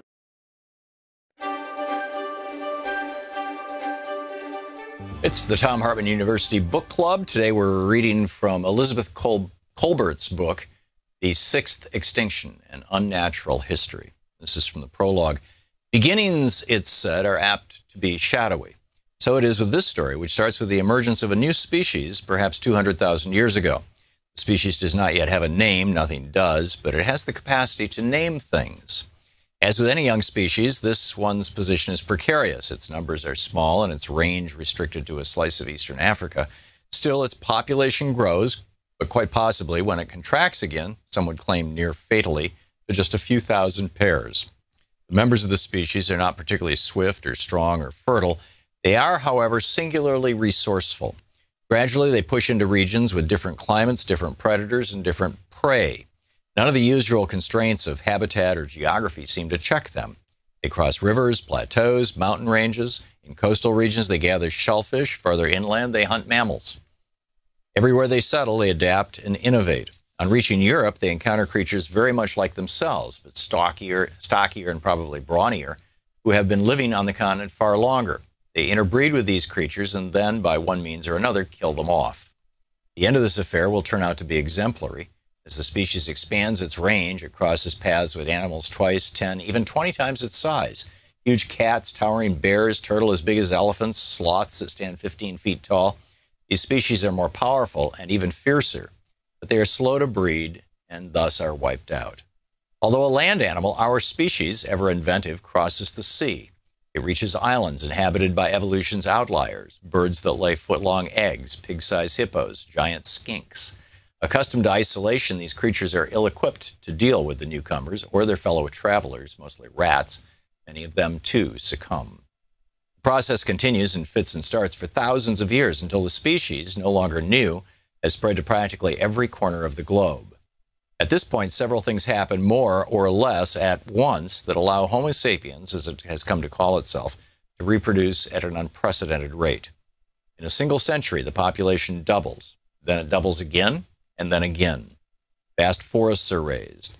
Humans do this deliberately in order to feed themselves. Less deliberately, they shift organisms from one continent to another, reassembling the biosphere. Meanwhile, an even stranger and more radical transformation is underway. Having discovered subterranean reserves of energy, humans begin to change the composition of the atmosphere. This, in turn, alters the climate and the chemistry of the oceans. Some plants and animals adjust by moving. They climb mountains and migrate toward the poles. But a great many, at first hundreds, then thousands, and finally perhaps millions, find themselves marooned. Extinction rates soar, and the texture of life changes. No creature has ever altered life on a planet in this way before, and yet other comparable events have occurred. Very, very occasionally in distant past, the planet has undergone change so wrenching that the diversity of life has plummeted. 5 of these ancient events were catastrophic enough that they're put in their own category, the so-called Big Five. What seems like a fantastic coincidence, but is probably no coincidence at all, the history of these events is recovered just as people come to realize that they're causing another one. When it's still too early to say whether it will reach the proportions of the Big Five, it becomes known as the 6th extinction. The story of the 6th extinction, at least as I've chosen to tell it, comes in 13 chapters. Each tracks a species that is in some way emblematic. The American mastodon, the great auk, an ammonite that disappeared at the end of the Cretaceous alongside the dinosaurs. The creatures in the early chapters are already gone. And this part of the book is mostly concerned with the great extinctions of the past and the twisting history of their discovery, starting with the work of the French nationalist Georges Cuvier. The second part of the book takes place very much in the present, in the increasingly fragmented Amazon rainforest, on a fast-warming slope in the Andes, and on the outer reaches of the Great Barrier Reef. I chose to go to these particular locations for the usual journalistic reasons, because there was a research station or because someone invited me to tag along on an expedition. Such is the scope of the changes now taking place that I could have gone pretty much anywhere, and with the proper guidance found signs of them. One chapter concerns a die-off happening more or less in my own backyard and quite possibly in yours. If extinction is a morbid topic, mass extinction is, well, massively so. It's also a fascinating one. In the pages that follow, I try to convey both sides, the excitement of what's being learned, as well as the horror of it. My hope is that readers of this book will come away with an appreciation of the truly extraordinary moment in which we live. And then jumping to page 15. The same way acoustical engineers speak of background noise, biologists talk about background extinction. In ordinary times, times here understood to mean whole geological epochs, extinction takes place only very rarely, more rarely than even than speciation, and it occurs at what's known as the background extinction rate. This rate varies from one group of organisms to another. Often it's expressed in terms of extinctions per million species years. Calculating the background extinction rate is a laborious task that entails combing through whole databases worth of fossils, and then She goes on to talk mammals. It's about 0.25 per million species years. So on. The book, The Sixth Extinction by Elizabeth Colbert.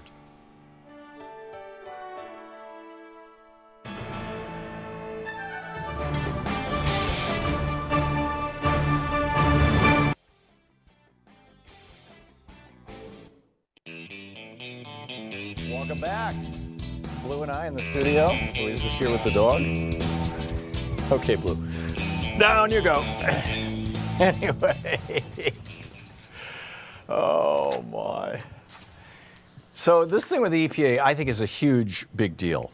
And it's also emblematic of a much larger big deal, which is that the interests and needs of average Americans are by and large ignored by this administration and by the Republican Party as a whole, because the Republican Party and this administration are the wholly owned shills of some very dirty industries.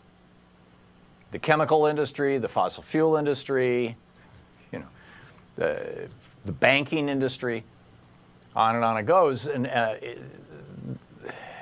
And they're not going to get called out by the media industry because the media industry has a symbiotic relationship with the Republican Party. And so, for example, the whole NFL thing. The news that to me was the most shocking when Colin Kaepernick first he sat for the national anthem. And then this was, like a year ago. And then he met with a group of veterans. And they suggested that it would be respectful to take a knee during the national anthem, whereas sitting was considered disrespectful. So he did that. He changed it to taking a knee. But the shocking thing to me when I started learning about this story a year ago was that up until 2008, NFL players were never on the field during the national anthem at all. They were back in the locker room. And only after the national anthem had played did they come out onto the field and everybody would cheer and all this kind of stuff, and game start. And the reason that they started going on field for the national anthem was because the Pentagon started giving the NFL team owners money. I mean, everything is corrupted by money in this country. We have become a country that only looks at money first, center, and last. And that is, in my opinion, that is a culture, a society that is corrupted, is collapsing, rotten to the core sounds like an exaggeration, but you get what I'm saying. I mean, the old biblical saying that the love of money is the root of all evil. It's not money itself; it's the love of money, and that was the greed is good thing. This was Reagan's shtick, right? This was the shtick of the entire Reagan administration. Michael Douglas summarized it really well in Wall Street in the movie. Greed is good. Well, no, greed is not good. Greed is one of the 7 deadly sins. Greed destroys people, it destroys countries, it destroys businesses. Yes, wanting more or wanting enough, that's a reasonable thing. Wanting to have a good paycheck, wanting to get a raise. I mean, I understand all those are all good things. But greed is a whole different thing. And greed is virtually the definition of not only Donald Trump's life, but of this administration. Mike in Wycliffe, Ohio. Am I saying that? Or is it Wycliffe, Ohio, Mike? It's Wycliffe. Professor, you have it correct. Thank you. What's up? It's Wycliffe, Ohio. Tom, I know that you don't watch much TV, but neither do I that much, except for news programs. But has anybody noticed the proliferation of movies either coming out of Hollywood or on TV about war? And especially culminating yesterday, watching the news programs on Sunday morning, ABC Sunday morning with Martha Raddatz. And it seems that every time she's the host of that program, she's either on the deck of an aircraft carrier or at an Air Force base or some military. Tom, I'd like your opinion. Do you think that they're preparing us either for a war with North Korea or Iran, or possibly both at the same time? I think that Trump, just like George W. Bush, knows well what James Madison warned us about during the George Washington administration, which is that war is the great tempter of the executive branch, and it's the great empowerer of the executive branch. During war, Madison wrote, the powers of the executive branch are expanded. Its ability to extend emoluments, in other words, to enrich people, is expanded. Its power over the other branches is temporarily increased. And the result of that is, not only more political power, in terms of within the political system, but also more external political power in that Americans tend to rally around wartime presidents. This was Richard Nixon's equation in 1972. This got Franklin Roosevelt, elected for his fourth term. Over and over and over again, we've seen, and this was the equation that George W. Bush told Mickey Herskowitz, his biographer, in 1999, when Mickey was ghostwriting George W. Bush's autobiography, A Charge to Keep. He said, my daddy, had all this political capital built up in Iraq, and he blew it by ending the war too soon, right? And he said, if I become president, I'm going to have a war with Iraq, and I'm not going to end it too soon, and I'm going to get political capital from that. And out of that political capital, I'll be able to privatize Social Security. I'm going to have a successful administration, which is exactly what he tried to do in 2005, you'll recall. He said, right after the election, he said, I got political capital now, and he went on a 5-6 month campaign, traveling all around the country to turn Social Security over to the big banks in New York. The more he talked about it, the less popular it became, and finally he had to give up on it. But we're seeing that kind of thing. And so, yeah, I think that, this whole propaganda thing, this whole promotion thing, promotion of war, I think that Trump wants a war. I don't think he cares where it is. He wants to be a wartime president. He thinks it'll distract everybody's attention and make everybody love him. The way, in the first year of the Afghan and Iraq wars, people, they were broadly popular in the United States. It took a few years for them to become unpopular. And it concerns me tremendously. As it concerned James Madison. This is, being in a state of, in fact, Madison ended that letter by saying, no nation can exist as a democracy in a state of perpetual war. And that's exactly true. And we are now in a state of perpetual war. We're 15 years into the longest war in the history of the United States with no end in sight.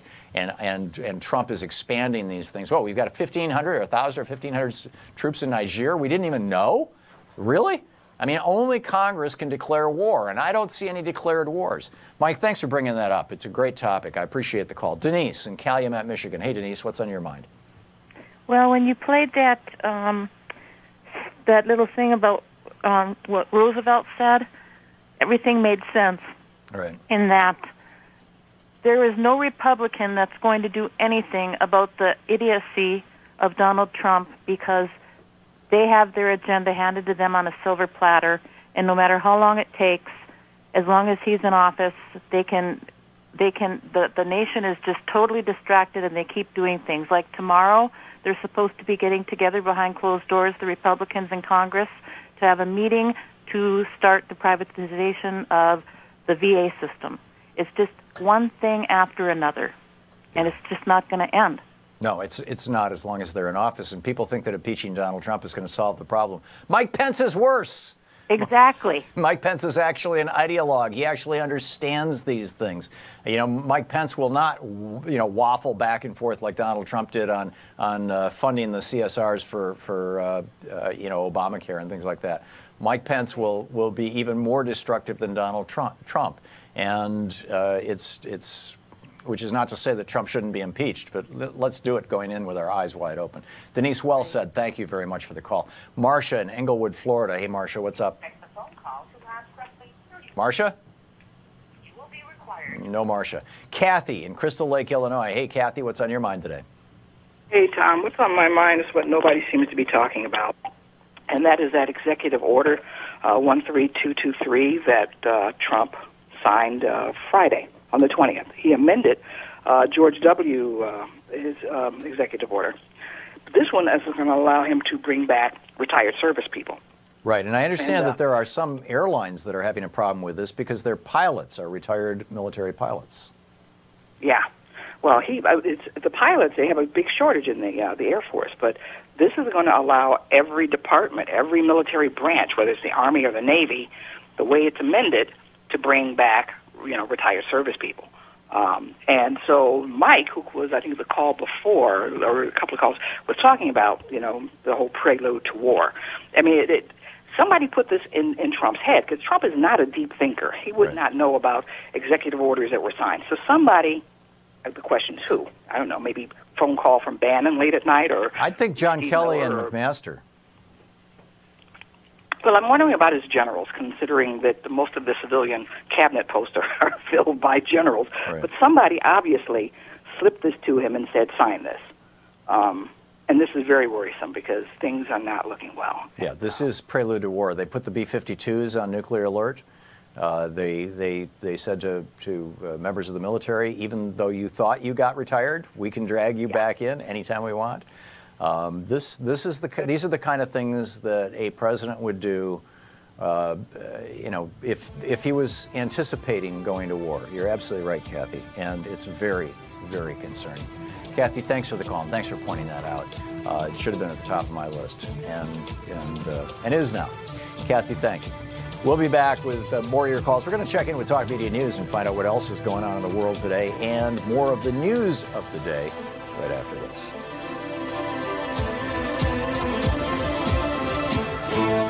You're listening to Thom Hartmann. Visit ThomHartmann.com for audio and video archives. Back with your calls, the news of the day, and my thoughts on all of the above right after this.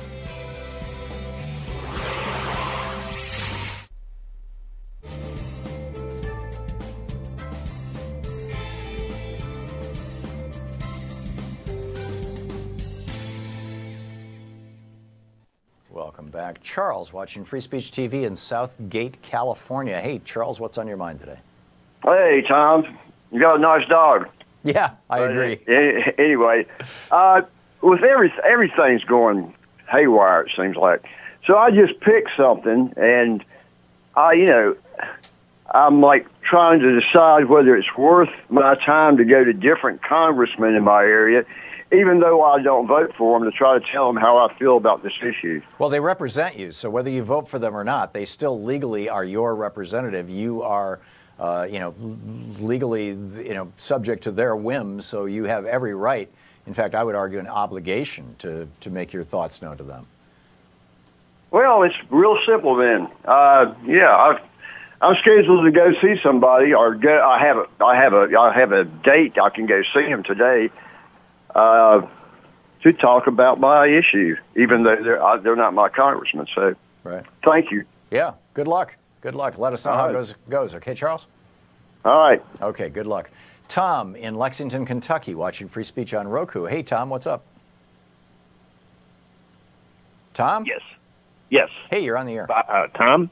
Yes, sir. That's me. Can you hear me? Yes, can you hear me? Yes, I can, Tom. Go ahead. Oh, okay, yeah, I was just wondering about that Senate budget vote with no CBO score. Right. If the CBO score comes back and it raises the debt, do they have to re-vote with a 60-vote majority? No, because they raised the debt ceiling, and they're proposing to cut $1 trillion out of Medicaid and $500 billion out of Medicare.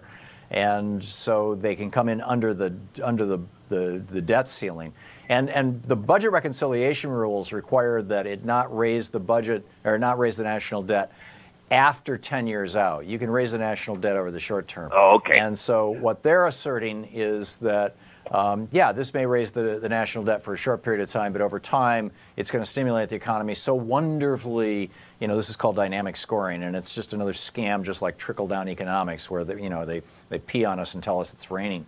It's the exact same thing. It's just another scam. Okay, thank you. Yeah, you're welcome. Bye. Thanks a lot for the call, Tom. John, watching Free Speech TV in McKees Rocks, Pennsylvania. Hey, John, got a minute to the break. What's up? Okay, real quick. I commented last week about the petrodollar, how Iran's dropping the petrodollar. Your listeners and yourself can check on YouTube for a lot of videos on that. And also, I'd like to comment about the real reason why there's war in the Middle East right now. Because our government is collapsing. Our national deficit is over $20 trillion. The only reason the economy keeps going is because of the military-industrial complex. They create war and death. That's what keeps our economy going. And on top of that, why didn't ISIS ever attack Israel yet? Because maybe ISIS actually stands for Israeli Secret Intelligence Services. No. And also the U.S. created ISIS. No. You and your listeners, go on YouTube, check into that. Yeah, John, there's no way that Israel, is with ISIS. Well, but the reality, there is a. No, I get that, but if you've ever been to Israel, it's damn hard to attack Israel. The reality, though, is that we did, during the Reagan administration, hire and fund Osama bin Laden for something called the Mujahideen to fight the Soviets in Afghanistan. He was our guy until the Soviets were thrown out of the country. Then we pulled out, too. I mean, this is all in Charlie Wilson's War, in the movie and in the book. John, thanks for the call. And so, arguably, we created al-Qaeda, but ISIS... I don't think so.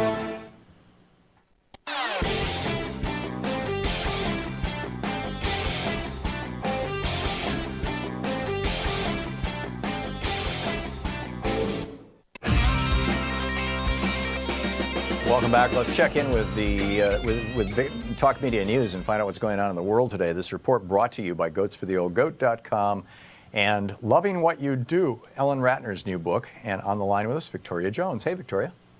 Hey, Tom. Happy Monday. What's going on in the world? Well, quite a bit's going on, and we start in the United States with the ongoing feud about the whole question of condolence calls to the families of slain American soldiers by the President of the United States.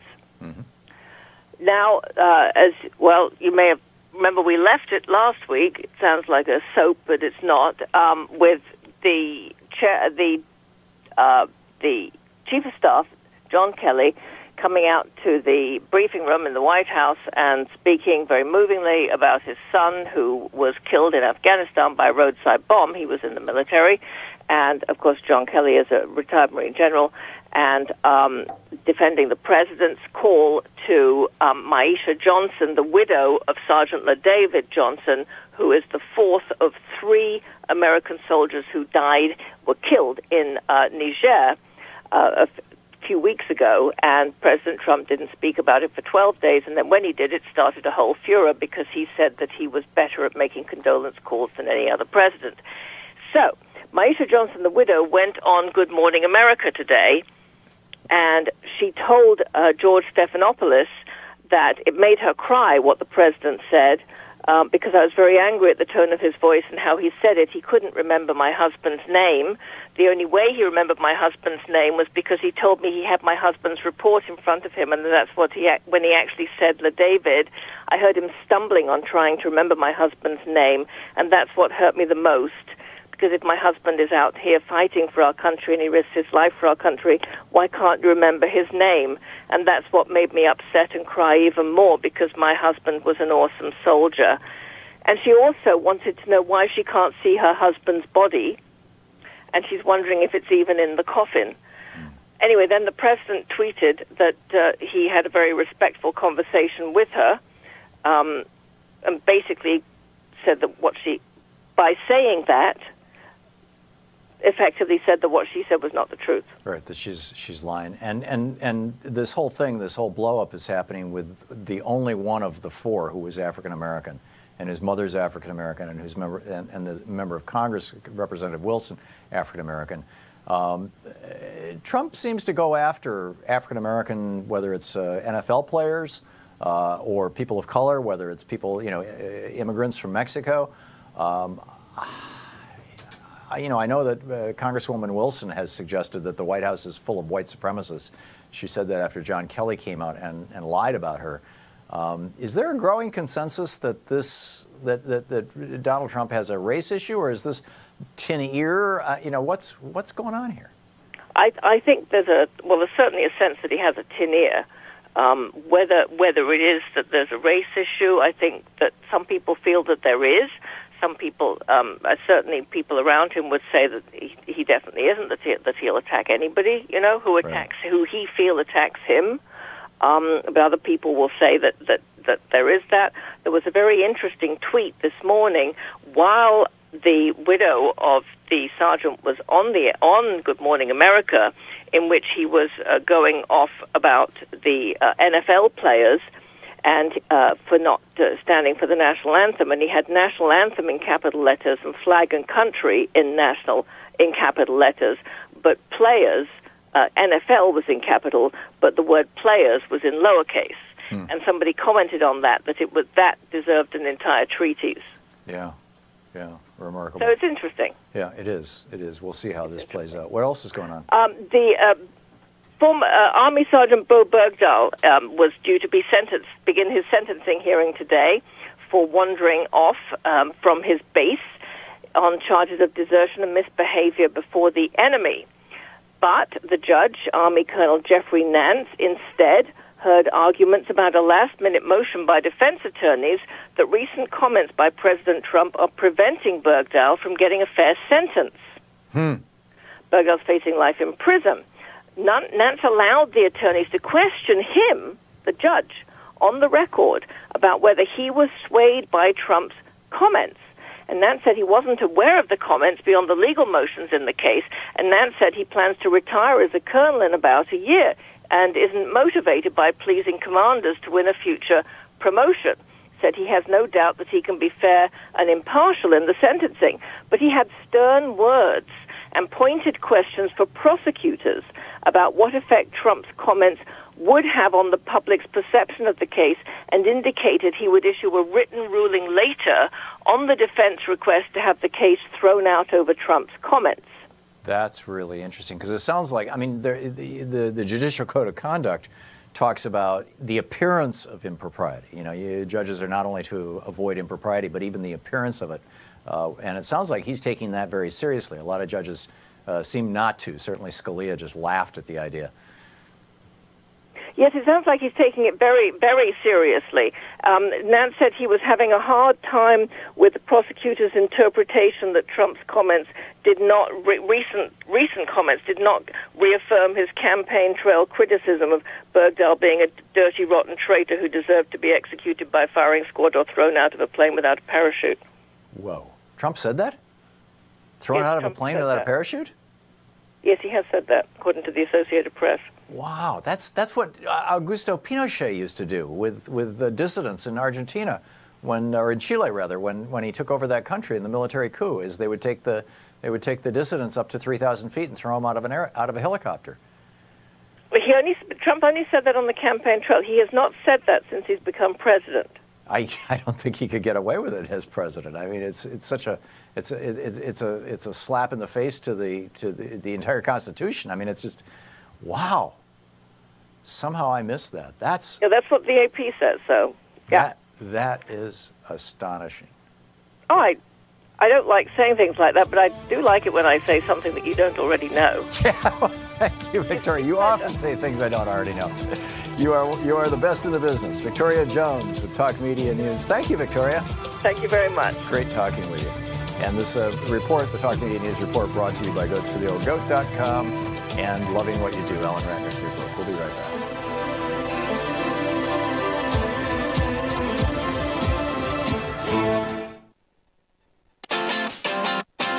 You're listening to Thom Hartmann.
The Thom Hartmann Program is brought to you in part by the Aiden Forecast, an investment newsletter with weekly updates of leading market indicators and a monthly deep dive into what the details of the economy and the markets mean for investors and retirees.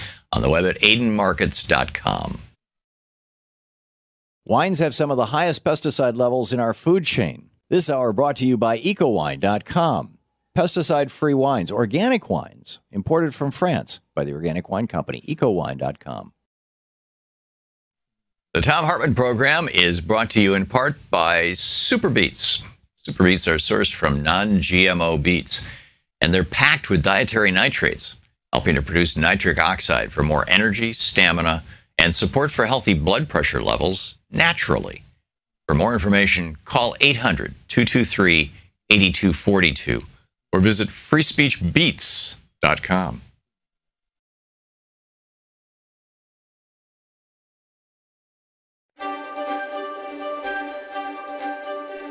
For the Thom Hartmann University Book Club today, we're reading Locked Down, Locked Out, Why Prison Doesn't Work and How We Can Do Better by Maya Schenwar, who is, or was, I believe she still is, the publisher, or the editor, rather, over at truthout.org. This is from the introduction, the very beginning of the book. She uses a word I can't say on the air. I'll replace it with the word damn. Damn, damn, damn, damn, damn. I'm crying with my mother over the phone. It's late evening, December 25th, 2012, and Kayla, my only sister and best friend, has been arrested for the 7th time in the past 6 years. She's in jail again, and this time we're sort of hoping she'll stay there.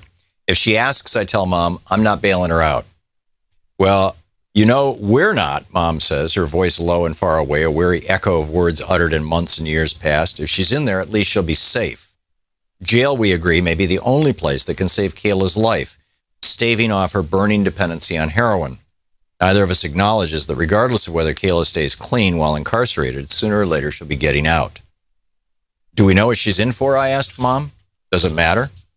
I think of Kayla cuffed and listless, being dragged through the doors of the Cook County Jail, catching the eyes of women she's known before in court, on the street, in juvenile detention, in jail, in prison. I wonder whether a part of her is relieved to be back. Later, when I pick up the phone and hear a robotic voice announce, you have a collect call from the Cook County Jail, press 5 to take the call, I press the hang-up button and get into bed. My attitude toward Kayla's incarceration was born out of desperation. She'd overdosed 3 times within 2 months, passing out on the street, awakening in abandoned buildings or crowded hospitals, her pulse barely ticking. Yet my wish chafed against not only my love for her, but also my politics, my ideals, my sense of justice and truth. After all, I run a social justice-based news organization and have denounced the colossus that is the prison industrial complex for as long as I can remember. For nearly a decade, I've corresponded with a number of people in prison as both interviewees and pen pals, and I've learned much from them about the violence and hopelessness of our system. My understandings of the power structures that create prisons have been guided by the work of people like activist and scholar Angela Davis, a staunch prison abolitionist.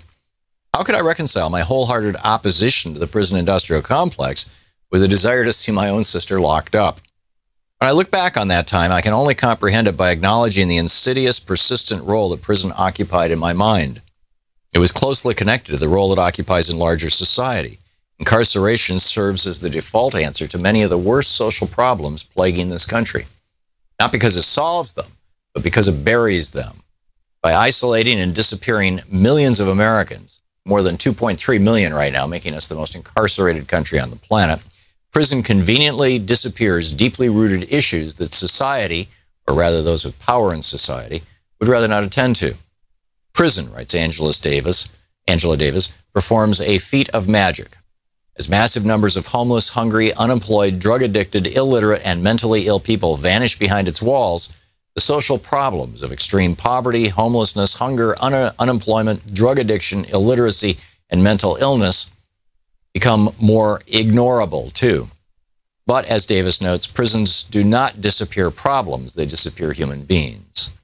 And the caging and erasure of those human beings, mostly people of color and poor people, perpetuates a cycle in which large groups of people are cut off from mainstream society and denied the freedoms, opportunities, civil dignity, and basic needs that allow them a good life. In many jails and prisons, incarcerated people are tossed into a dank, dungeon-like solitary confinement cell when they are determined to have misbehaved. It's dubbed the hole. Isolated and dark, it shuts out almost all communication with fellow prisoners in the outside. Guards control the terms of confinement and the channels, if any, by which words can travel in and out. The whole presents a stark symbol of the institution of prison in its entirety, which functions on the tenets of disappearance, isolationism, and disposability. The solution to our social problems, the mechanism that's supposed to keep things together, amounts to destruction. The disposal of vast numbers of human beings, the breaking down of families, and the shattering of communities. Prison is tearing society apart. This country's most marginalized communities bear the overwhelming brunt of that devastation, but ultimately we are all caught up in the destruction as the politics of isolation ruptures the human bonds that could otherwise hold together a safer, healthier, and more just society. The behemoth that encompasses the prison is called by many names. The most meaningful ones, I think, are those that convey the pervasiveness of its power, the way it infects the world outside as well as the people within. Scholar and activist Beth Ritchie uses the term prison nation, describing it as, quote, a broad notion of using the arm of the law to control people, especially people who are disadvantaged and come from disadvantaged communities, end quote. That control can take the form of prisons, jails, surveillance, policing, detention, probation, harsh restrictions on child guardianship, the militarization of schools, and other strategies of isolation and disposal, particularly deployed against poor communities of color, especially black communities. Others have used prison nation simply to demonstrate the system's vastness, how it infiltrates our culture and fuels our national politics, often in invisible ways. Prison industrial complex, PIC, is another key term. Rachel Herzing of the prison abolitionist group Critical Resistance defines it, and then she goes on through this. It's an extraordinary book, Locked Down, Locked Out by Maya Shen.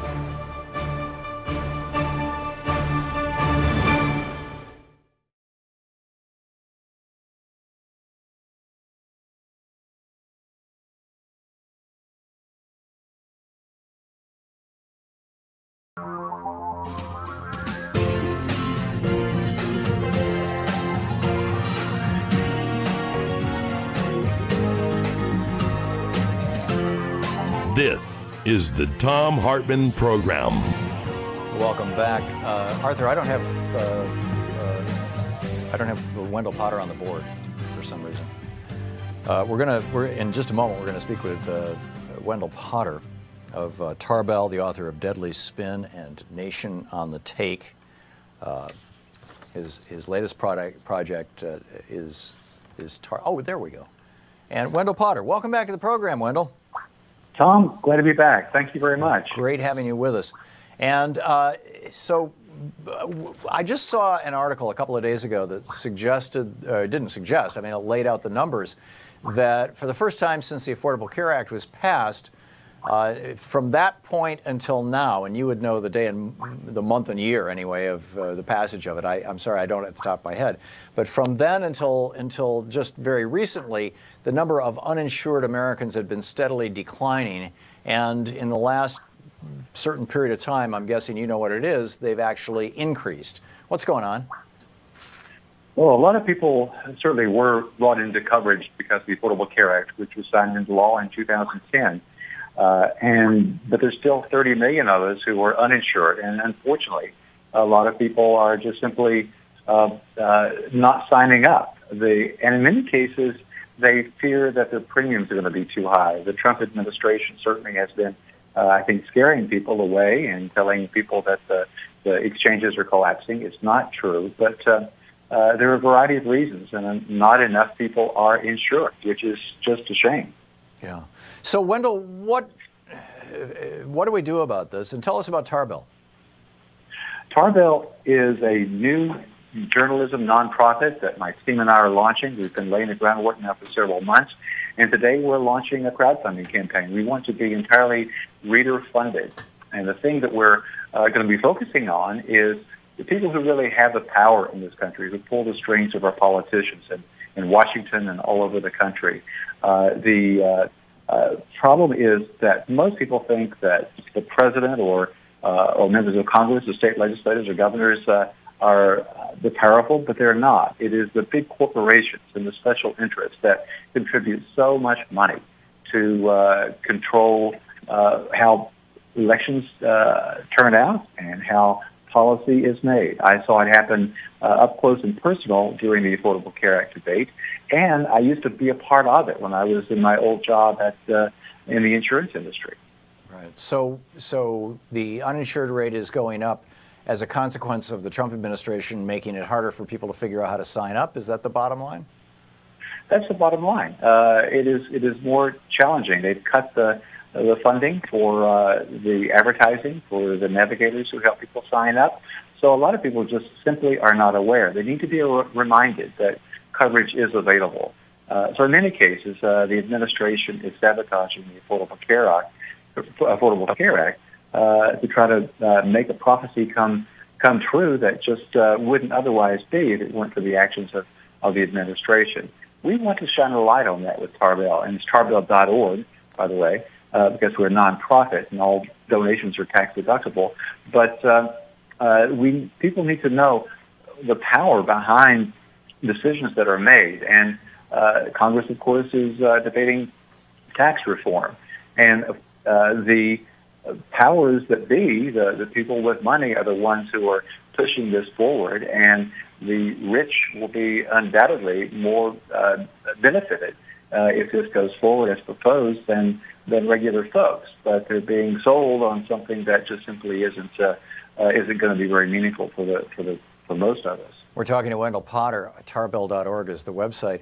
Wendell, how do you see this thing playing out? Obviously the Republicans are of the opinion that health care is a privilege, not a right, and that it's not the job of government to be providing it. This was an argument that Ronald Reagan made back in the 1960s when Lyndon Johnson was first rolling out Medicare. Reagan made an entire 33 LP that went all over the country. My dad had one, talking about how someday, we'll look back and remember when men were free. If we pass Medicare, it's the beginning of the damned road to, or the road of damnation to socialism. Things like this. So it's not like the Republicans have ever made a secret of the fact that they don't think that the government should have anything to do with people getting well. But it seems like this war on American health care has just gone on steroids. Or is this just the normal pushback?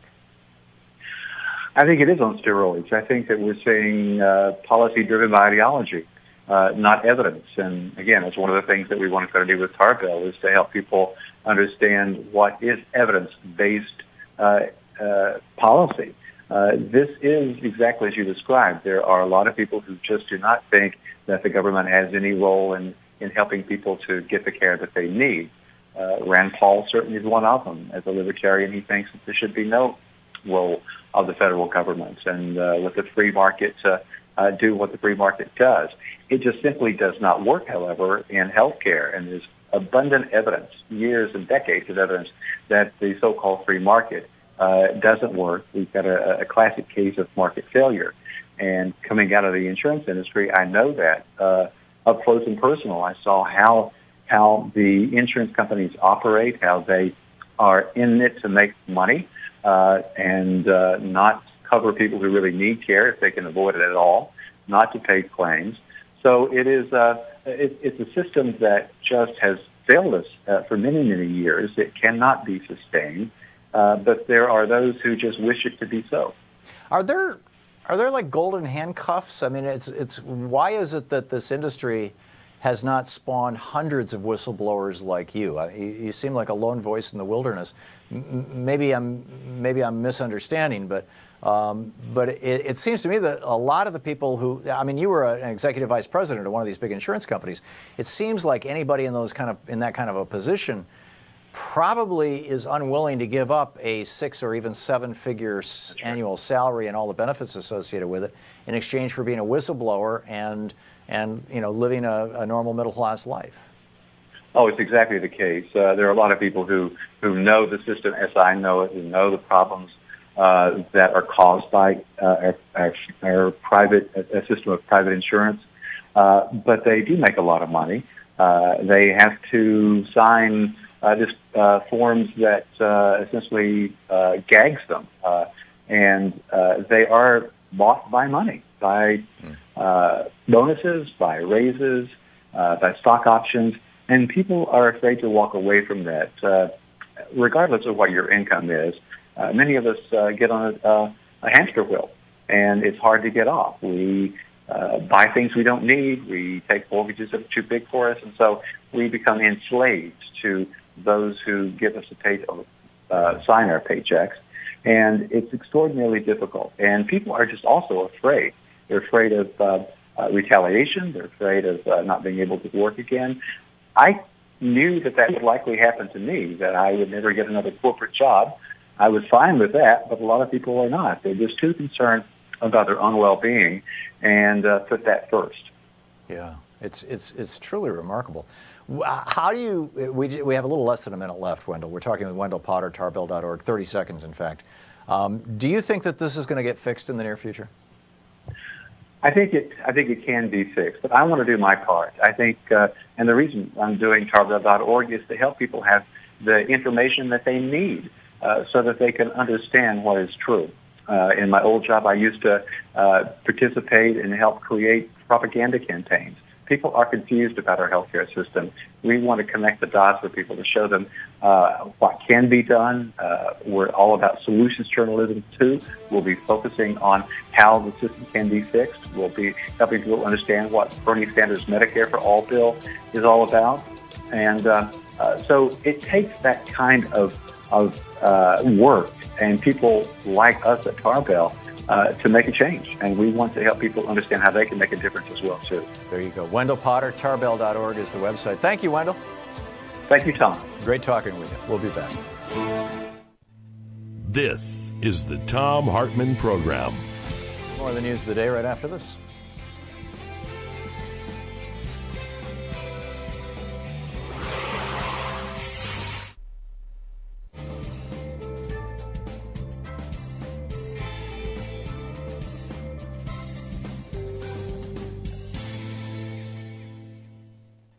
And welcome back. Gary in Kingmont, West Virginia. Hey, Gary, what's on your mind today? Thanks for watching Free Speech TV. Hi, Tom. Thank you. Appreciate it. Hey, Gary. You know human behavior pretty well, very well, frankly. You think the president is narcissistic? Yeah. In your opinion? Yeah, I think he's a malignant narcissist. I think he's got the most severe form of narcissism that there is. Okay, you added something to it. I think so, too. What really bothers me also along with that, we're all accountable for what we say, but the President of the United States, he doesn't seem to be accountable for anything he says. Well, he won't take responsibility for anything he says. You're right. I think that the press is holding him accountable. You and I are holding him accountable. There are even a few Republicans who are holding him accountable. Ironically, virtually 100% of them are Republicans who are not running for re-election. But yeah. So he's got this appalling record, if you will, for lies or near lies to draw these outrageous conclusions that he says, and we just cannot accept it. So what do you want to do about it, Gary? What do I want to do about it? A couple things. Continue to speak out and elect as many progressive,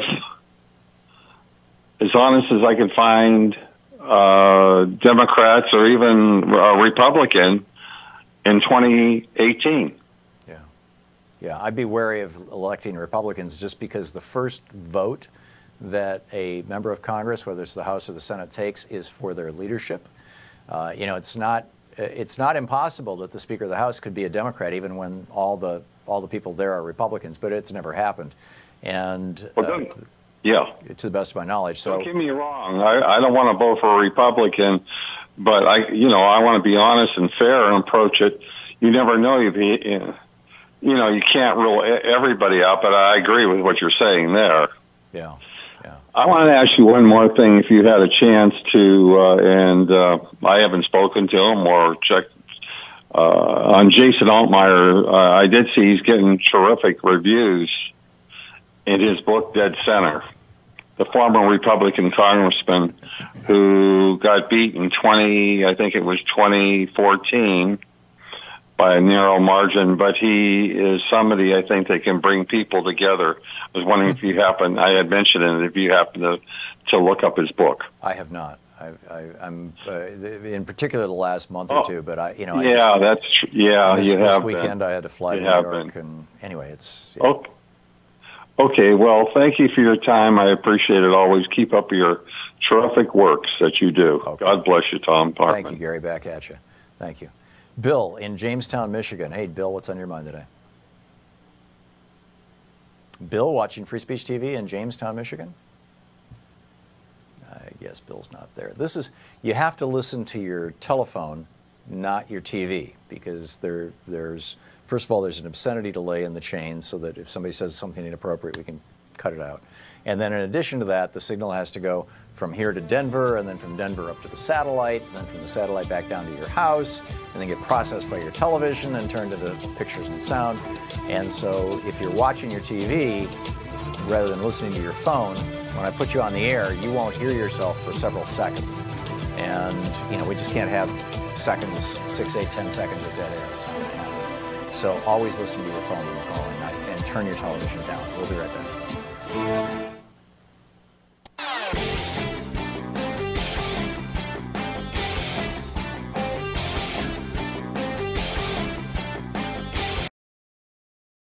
Hi, I'm Heather with Free Speech TV. Your support, whether through giving of donations, volunteering, or even spreading the word, has made it possible for the only independent progressive news network to sustain for more than 20 years.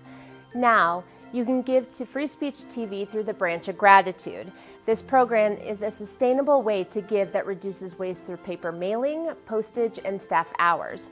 By choosing to participate in the Branch of Gratitude, you are joining hands with the socially conscious community and sending a message to the world that Free Speech TV is not only here to stay, it is here to thrive. Please call 877-378-8669 or go online to freespeech.org. Make a difference and join the Branch of Gratitude today.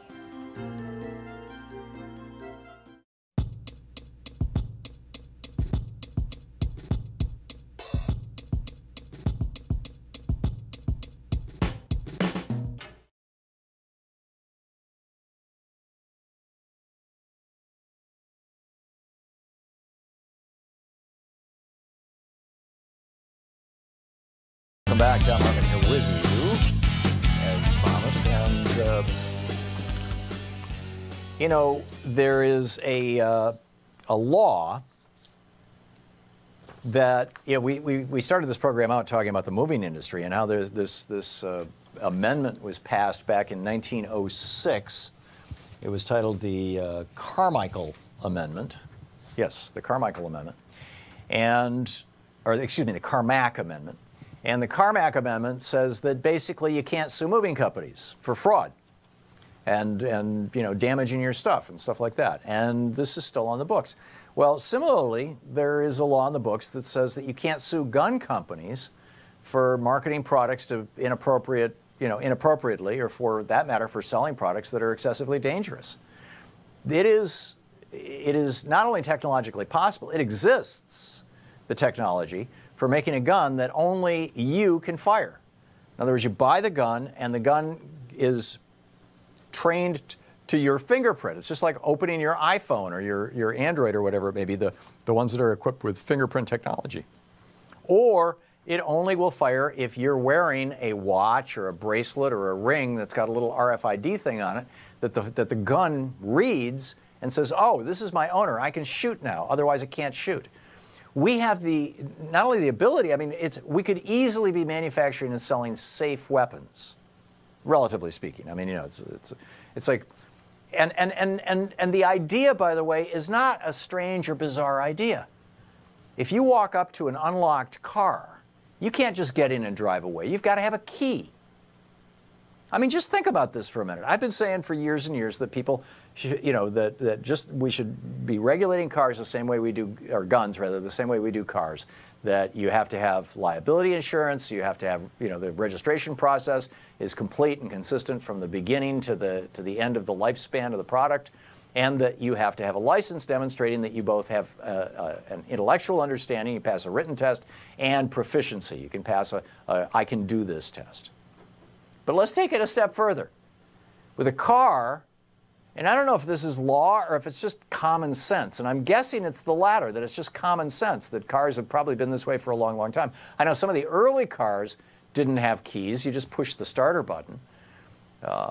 Or I believe that to be the case. I remember back in the 1950s up in Newego, Michigan, a friend of my cousin's had an old car from the 1920s, I think it was, and it was a Hulk. I mean, you know, or a, whatever you call it. It was a beater. It was all beat up and it was falling apart, but it was still running, and all it had was a starter button, and you push the starter button and the thing started. Well, pretty soon they figured out, you know, if you just have the starter button, a 10-year-old can get in the car and drive it away. Well, right now we've got a serious problem in this country with 10-year-olds grabbing guns and shooting them. It's one of the top 10, in fact, I believe it's one of the top 5 leading causes of death for children in the United States, is access to guns. So why not make a gun that a child can't shoot? Well, we have. So why can't you sue a gun company that sold you and your child implicitly a gun that that child then used to kill himself or somebody else?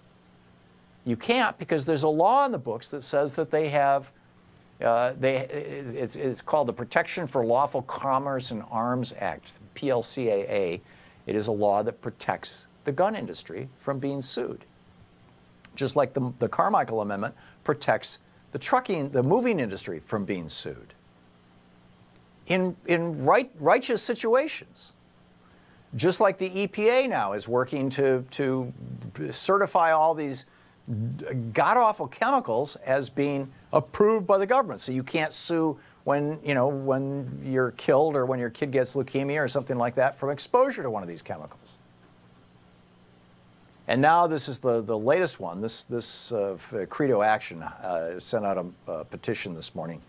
The recent Dear Credo, the recent mass shooting in Las Vegas is a tragic reminder that we're never going to address the epidemic of gun violence in our country without breaking the gun lobby's control of Congress. Now, let me just point out, libertarians and Republicans will tell you that the solution to all problems is the court system, lawsuits, right? If a chemical harms you, if a moving company harms you, if a gun harms you, sue. And enough lawsuits, the industry will change its practices. But these laws specifically prevent lawsuits. So Chris Murphy and Richard Blumenthal and Adam Schiff, Murphy and Blumenthal in the Senate, Adam Schiff in the House of Representatives, have introduced a new law which is titled Equal Access to Justice for Victims of Gun Violence Act. And this would revoke the PLCAA that makes it illegal for you to sue a gun company. The Equal Justice for Victims of Gun Violence Act would repeal the PLCAA and allow victims of gun violence to hold gun manufacturers and dealers accountable when their negligence leads to death. Keep in mind, this is how the tobacco industry got taken down after it had killed literally tens of millions of Americans. Possibly hundreds of millions of Americans. You take it all the way back to the 1600s and the origin of the American tobacco industry. And they were taken down by liability.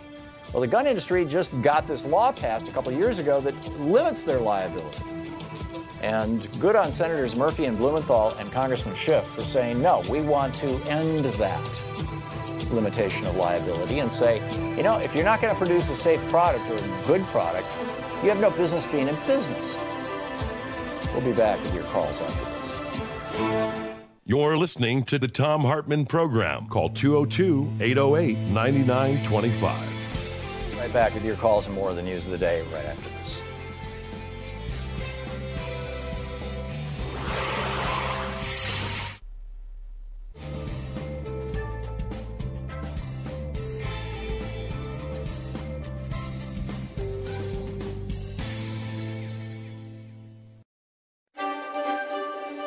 And welcome back to our Thom Hartmann University Book Club. Today we're reading From Devil's Bargain by Joshua Green, the subtitle Steve Bannon, Donald Trump, and the Storming of the Presidency. This is from the afterword, the very last chapter.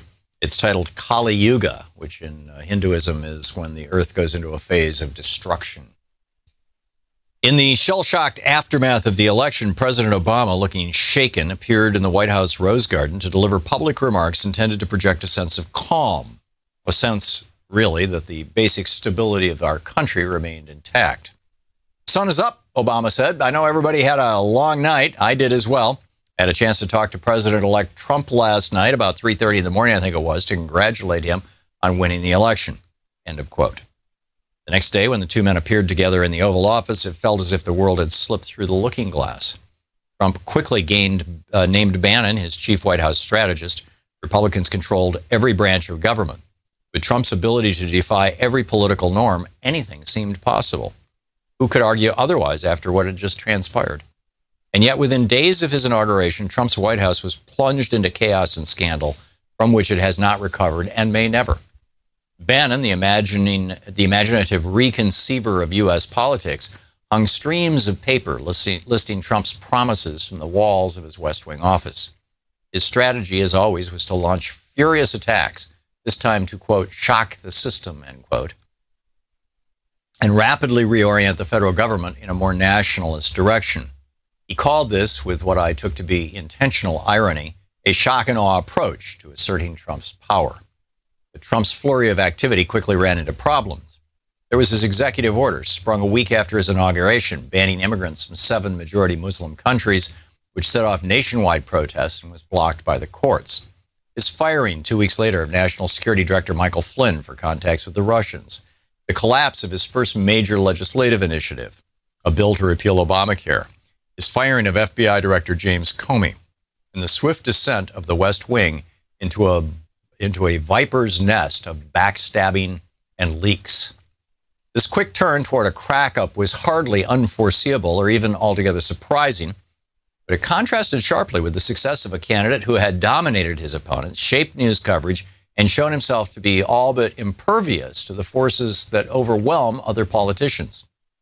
Bannon, whose wild gambits in the campaign had invariably paid off, seemed to run out of magic tricks when Hillary Clinton was no longer a target. The government wasn't as malleable to Trump and Bannon's aggressions as the Republican Party and the cable news channels had been, and they found themselves consistently thwarted and undermined by the courts, by right-wing hardliners in Congress, by their own inexperience and Trump's errant tweets, and by the bureaucracy they were now overseeing.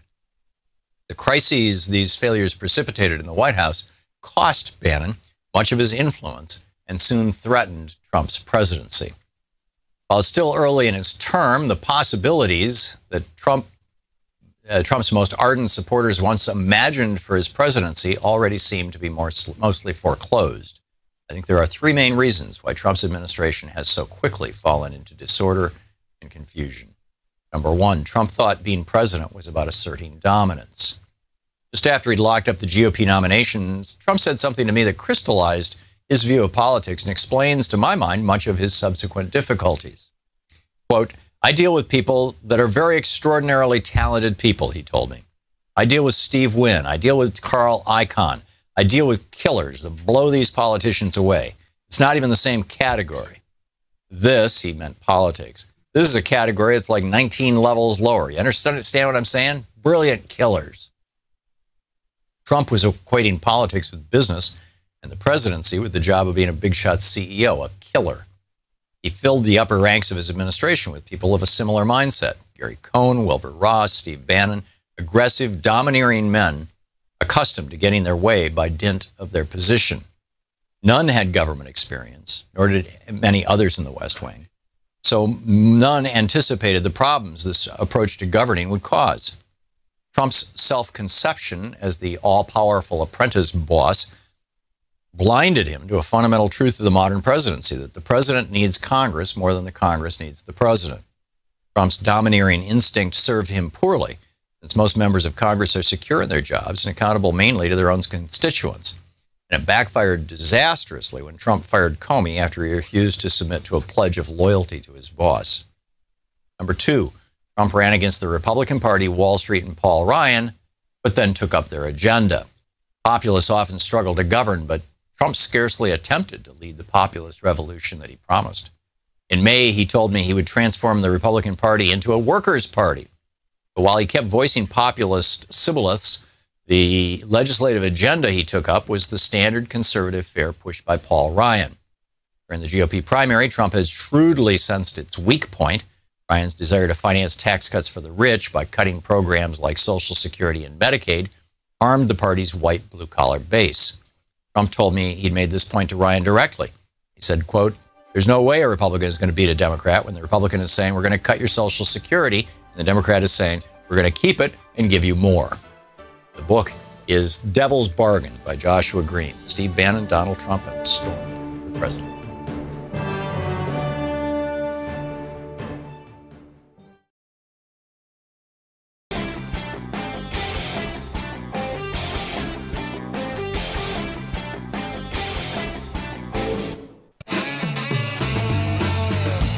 Welcome back. Thom Hartmann here with you. An interesting story. This is, I believe, E.J. Montini, who I think is the guy who was writing for the Phoenix newspaper years ago when a caller left a voicemail on his phone and he published it in the newspaper where she was talking about how, you know, we're the average people out here and we're getting wiped out. My husband just lost his job. We're losing our home.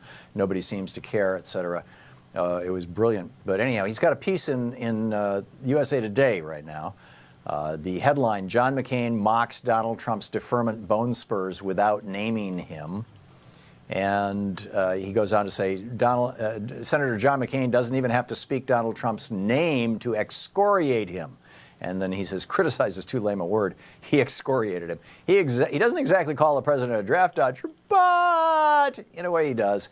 He was on C-SPAN this morning, John McCain, and he said, and I quote, "One aspect of the Vietnam conflict, by the way, that I will never ever countenance is that we drafted the lowest income level of America, and the highest income level found a doctor who would say they had a bone spur.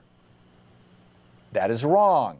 That is wrong. If we are going to ask every American to serve, every American should serve." Senator McCain, I agree with you. And the bone spur, well, who's the most famous guy who claimed that his bone spurs, in fact, he had the x-rays to prove it, were so debilitating that he couldn't serve in the military?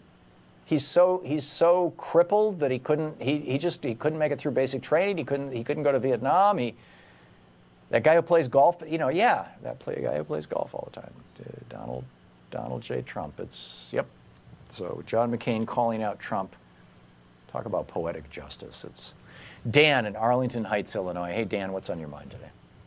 Hey, Tom. How you doing? Good. What's up? Well, I heard you talking about the fact that, you know, we need to look deeper to find the cause of the problem. But I think it's, you know, it gets confusing with all the fake news and shit. I think that we can't, Dan, deeper. We can't say a word like that on the air. I'm sorry. I'm Xing you out. And yeah. Thank you. My apologies if that word slipped through to any of our stations. I think that we successfully dumped it. Robbie in Portland, Oregon. Hey, yeah. Robbie, what's on your mind? Robbie, you're on the air.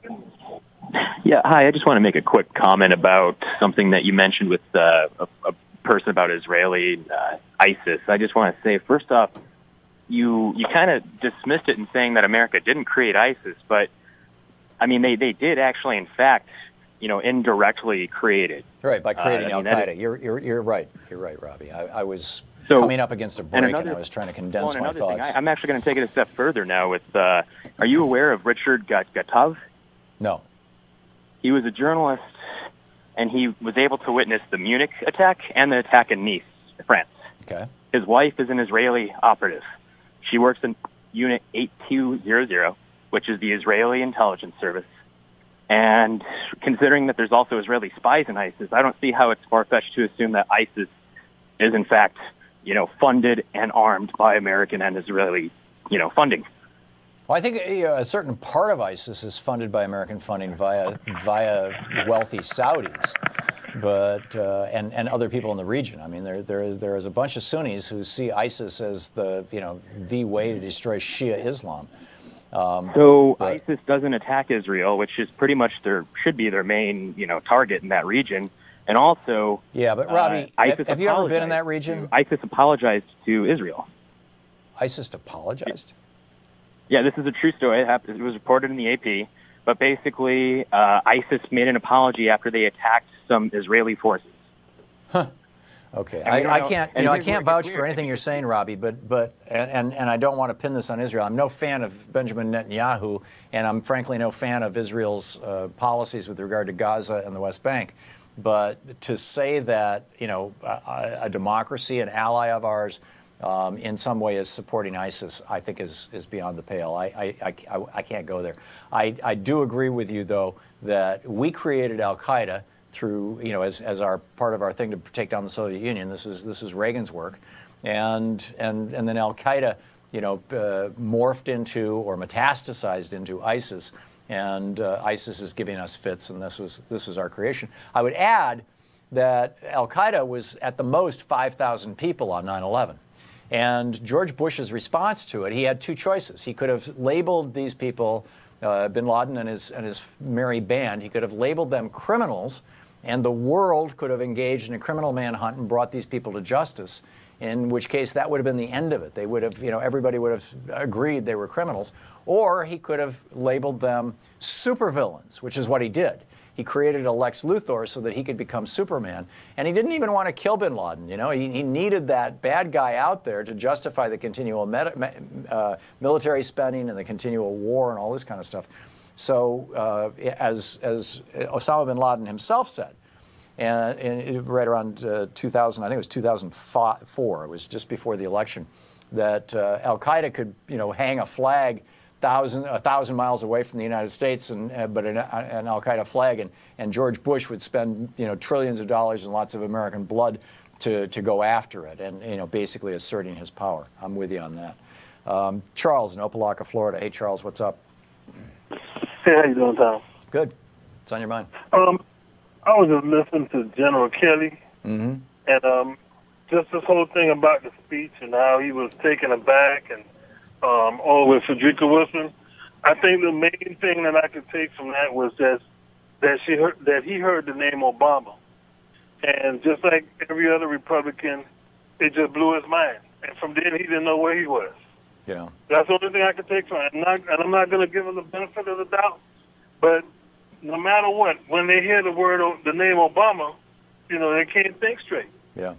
Well, and also she's black, and she was giving the speech, and he said he was there for her speech, and obviously he didn't listen to it carefully, and perhaps he, you know, he's well, I don't know. I don't know what's in John Kelly's heart. I don't want to judge him or to psychoanalyze him or whatever. But the fact of the matter is that he lied about what Congresswoman Wilson said. He lied in a way that was designed to impugn her character. It was a slur. It was nothing more or less than a slur. And he has not apologized for that lie. And he needs to if he's going to retain any credibility whatsoever. And so spot on, Charles. Thanks for the call. Howard in Manhattan. Hey, Howard, what's on your mind today? Yeah, hi, Tom. I've been around since Eisenhower, and I could never have imagined the country becoming what it has become. Can you give me 2 reasons to be optimistic? 2 reasons to be optimistic. Number one, if you look at the history of the United States, you know, we started out in pretty rough shape. You know, we didn't, women couldn't vote, people of color couldn't vote, couldn't participate.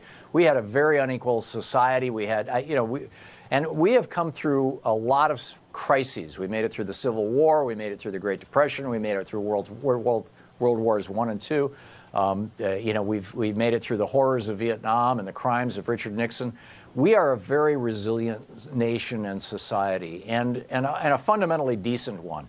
And I think that the reason that Trump's ratings are falling so rapidly and so constantly is that most Americans are fundamentally decent, and they get how horrible what he is and what he's doing is. And the only reason that his ratings are where they are, you know, above water, is because of right-wing hate radio and Fox so-called news. These two propaganda outlets for the billionaire class and the corporate class have done everything they can to prop up Donald Trump. And I think what's happening is people are starting to wake up to that. You've got people who are caught in these little right-wing bubbles, and they're constantly reciting this right-wing mantra, but you know, their friends are pointing out to them that they're nuts. The media is pointing out to them that they're nuts. I just don't think that this is going to last that long, Howard. I'm actually very optimistic. I am very. That's good. That's good to hear. Just one other quickie. Do you think, the Democrats could win back in 2018 the House? I think they absolutely can if they bind themselves to FDR and LBJ without the Vietnam War.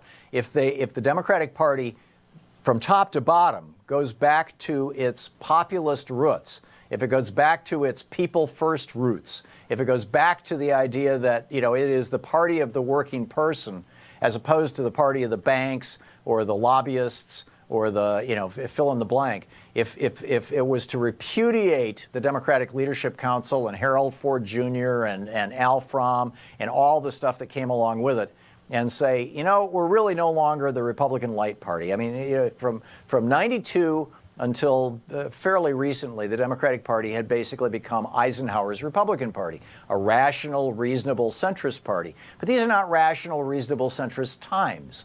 And we've got a Republican Party that is completely irrational and unreasonable, and they've gone totally beyond the pale, totally over the edge. And the Democratic Party needs to get its energy. It needs to stand up to this. The recent events in the DNC concern me, frankly. Where there seems to be a purge of people who were supporting Keith Ellison and the elevation of a number of lobbyists to superdelegate positions. That concerns me, and I think that hurts my party. And the publicity about it, certainly is not a good thing. And I'm not, the only one talking about this. I mean, it's all over the news. It's all over Twitter. People were just furious. And that hurts the Democratic Party. So whether they're going to win in 2018, there's that problem. But the bigger problem is that the Republicans have about a 10% advantage nationwide simply because of gerrymandering. And so you've got state after state after state where Democrats take the majority of the votes for the House of Representatives, and yet the majority of the representatives representing that state in Congress are Republicans. And it's because of gerrymandering. So we've got these structural problems, and then, of course, the Electoral College. We've had at least 2 and arguably 3 Republican presidents who weren't elected by the people. They were elected by the Electoral College. That has to change, too. Howard, thanks for the call. You're listening to Thom Hartmann. Visit ThomHartmann.com for audio and video archives. Back with more of your calls right after this.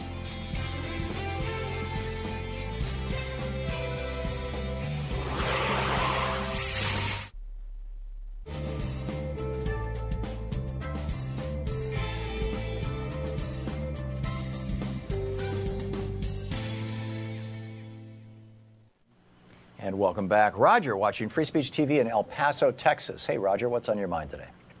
Good morning, Tom. Good afternoon. Something very important, like a shout-out and then a question on a different issue, if I may, real brief. Sure. Veronica Escobar, county judge of El Paso, elected twice, is running to replace Beto O'Rourke in Congress. Something that I could not believe. She would be the first Hispanic out of Texas, elected to the U.S. Congress. There have not been a Hispanic? There has not been. Really? An Hispanic female. Oh, okay. All right. Yeah, that would be great. Yeah, I could not believe that. Anyway, California has a bunch of them, but California is head and shoulders above us. Anyway, in certain ways. Yeah. She's running against a Republican that is running as a Democrat, but everybody knows she's a Republican. So anyway, how does a Republican run as a Democrat, Roger? Yeah. How? Yeah. How does she's been a Republican all her life, and then she declared as a Democrat. Oh, she actually changed parties? School board. Huh. Oh, so this is in the primary. She's running against a Republican who became a Democrat for the primary? Right. She's running in the primary as a Democrat. Because in El Paso, the Democrats win for the most part. We have a Republican mayor, but that's because everybody was so upset, I think, with the Trump election that nobody went out to vote for mayor. Right. Yeah. That's a sad one. Okay, so Roger, thanks for the heads up on that. That's fascinating. Thank you very much. Ale in Tallahassee, Florida. Hey, Ale, what's up? A-L-E, am I saying it wrong? Is it Ali? Ale? Al. Al? Oh, Al. A-L, I'm sorry. Hey, Al, what's up? Well, this is my first time call, seriously. I noticed that I used to be a ditto head for Limbo and those guys, way back when, 10 or so years ago. Mm-hmm. And they all had the same parameters for callers to call in. And in my opinion, it's like everything is done industry-wide to make sure that no real thoughtful speech gets through, just a little rant kind of thing. And I haven't talked to you, so I can't say you'll do it, but I had the same experience with the conservatives, Limbaugh and Hannity, and even the local show. And if I would talk about something serious, like a person who knows what's going on, the call screeners would cut me off. They wouldn't let me get, and I wouldn't cuss at all. Well, here's one big difference between this program and right-wing talk radio is right-wing talk radio will do everything they can to keep dissenting voices, or at least intelligent dissenting voices, off the air. Whenever anybody calls this program and says, I disagree with Tom, or I'm a Republican or a conservative or a libertarian and I want to debate Tom, they go to the top of the list. They're the first person we put on the air. Well, I hear you saying that, but the proof is in the pudding. Yeah, they don't call very often. Unfortunately, I mean, we have to recruit conservatives. I'm not talking about anybody else. Yeah. The world's a stage, and most of the people are players. Hello? Yeah, you're quoting Shakespeare to what? Well, according to me too. Yeah.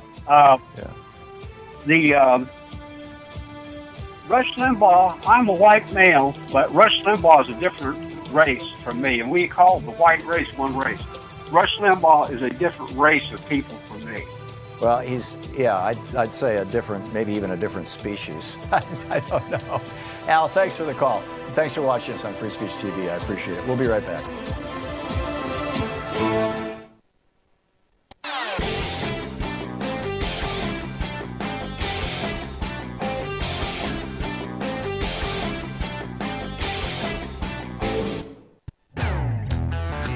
Welcome back. Thom Hartmann here with you, and I was just talking to Al, a caller, and pointed out that he was talking about how difficult it was to call into right-wing hate radio shows because as soon as they figure out that you're a liberal or progressive, if you're not, they'll put you on the air if you sound like you're a child, or if you sound like you're drunk, or if you sound incoherent. But if you sound smart, they will not put you on the air. And just, it's been a long time since I've said this on the air, but, it deserves saying again. I love debating conservatives and libertarians and people who disagree with me. And sometimes I'm wrong. I mean, sometimes I get beat in these debates. Not often, but from time to time. And I just, wanted to say that. In fact, we actually, so few conservatives call into this program, and I'm not sure if it's because they're not listening, or if it's, which is an increasing problem in America because we're all balkanizing, we're siloizing our media habits, or if it's that they think that they won't get through. So I just wanted to let you know, if you want to debate me, and this isn't just today, it's forever. If you want to debate me or whatever, your call will go to the top of the list. By the way, I got back yesterday afternoon from New York City. I was at Scott Carter's play.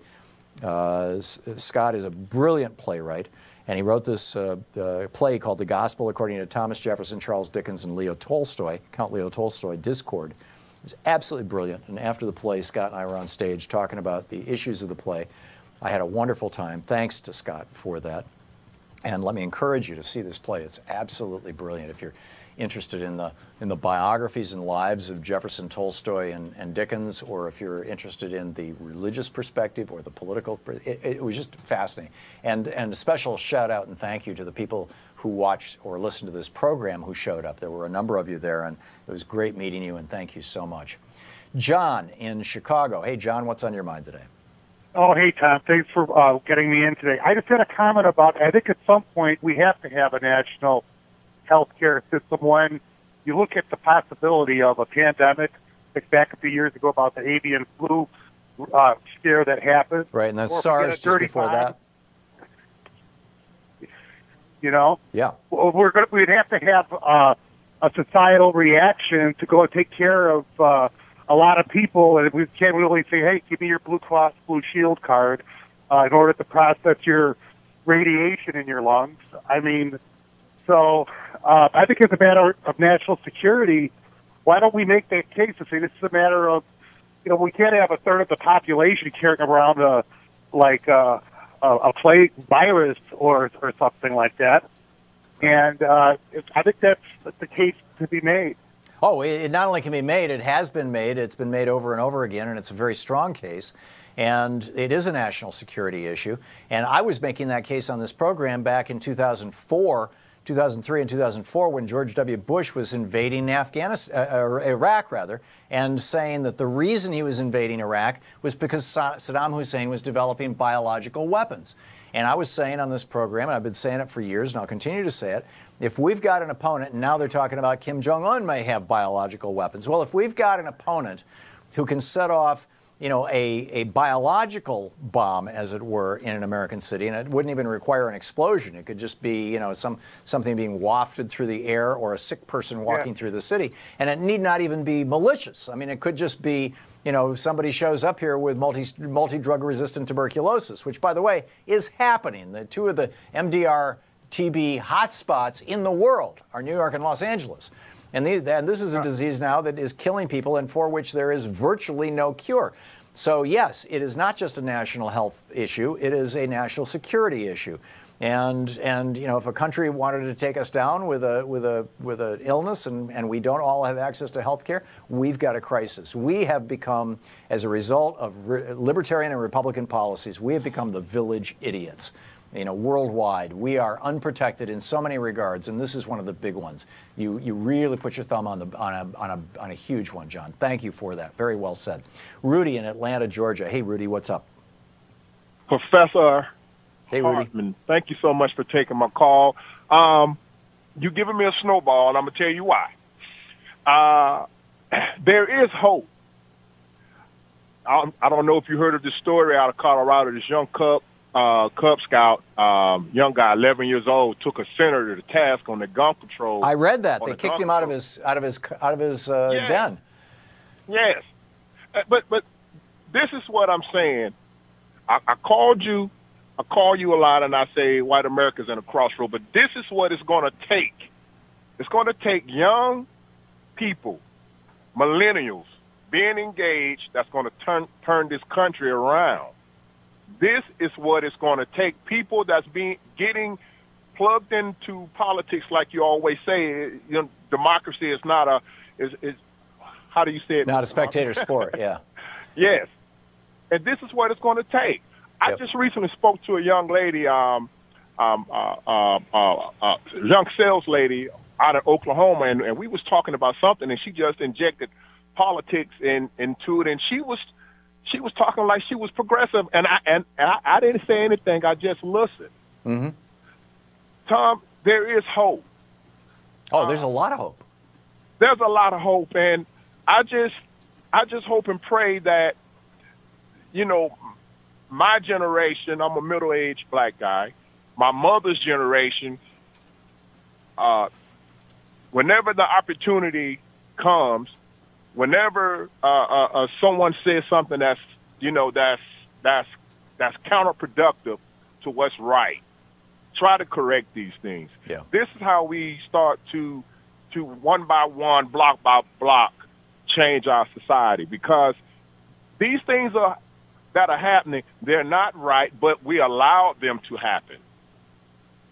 Yeah. That's all I had to say, Mr. Hartmann. I love you. Have a good day. Well, thank you, Rudy. I appreciate the call, and thank you very much for your kind words. I agree with you. And I think that there's tremendous hope, and I think that this Cub Scout taking to task the state senator, and you know, the real cool part about that story is not that the Cub Scout did it. I mean, that's pretty impressive, but that it got widely reported. I think that the news media has reached the point where they're sick and tired of the BS too. We all are.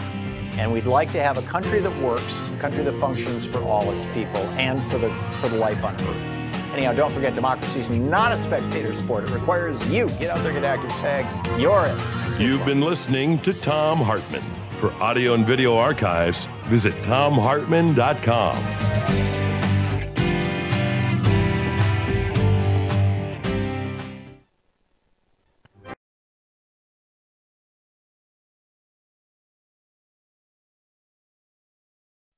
The Thom Hartmann Program is brought to you in part by the Aiden Forecast, an investment newsletter with weekly updates of leading market indicators and a monthly deep dive into what the details of the economy and the markets mean for investors and retirees. On the web at aidenmarkets.com. Wines have some of the highest pesticide levels in our food chain. This hour brought to you by EcoWine.com. Pesticide-free wines, organic wines, imported from France by the Organic Wine Company, EcoWine.com. The Thom Hartmann Program is brought to you in part by Super Beets. Super Beets are sourced from non-GMO beets, and they're packed with dietary nitrates, helping to produce nitric oxide for more energy, stamina, and support for healthy blood pressure levels naturally. For more information, call 800-223-8242 or visit freespeechbeets.com.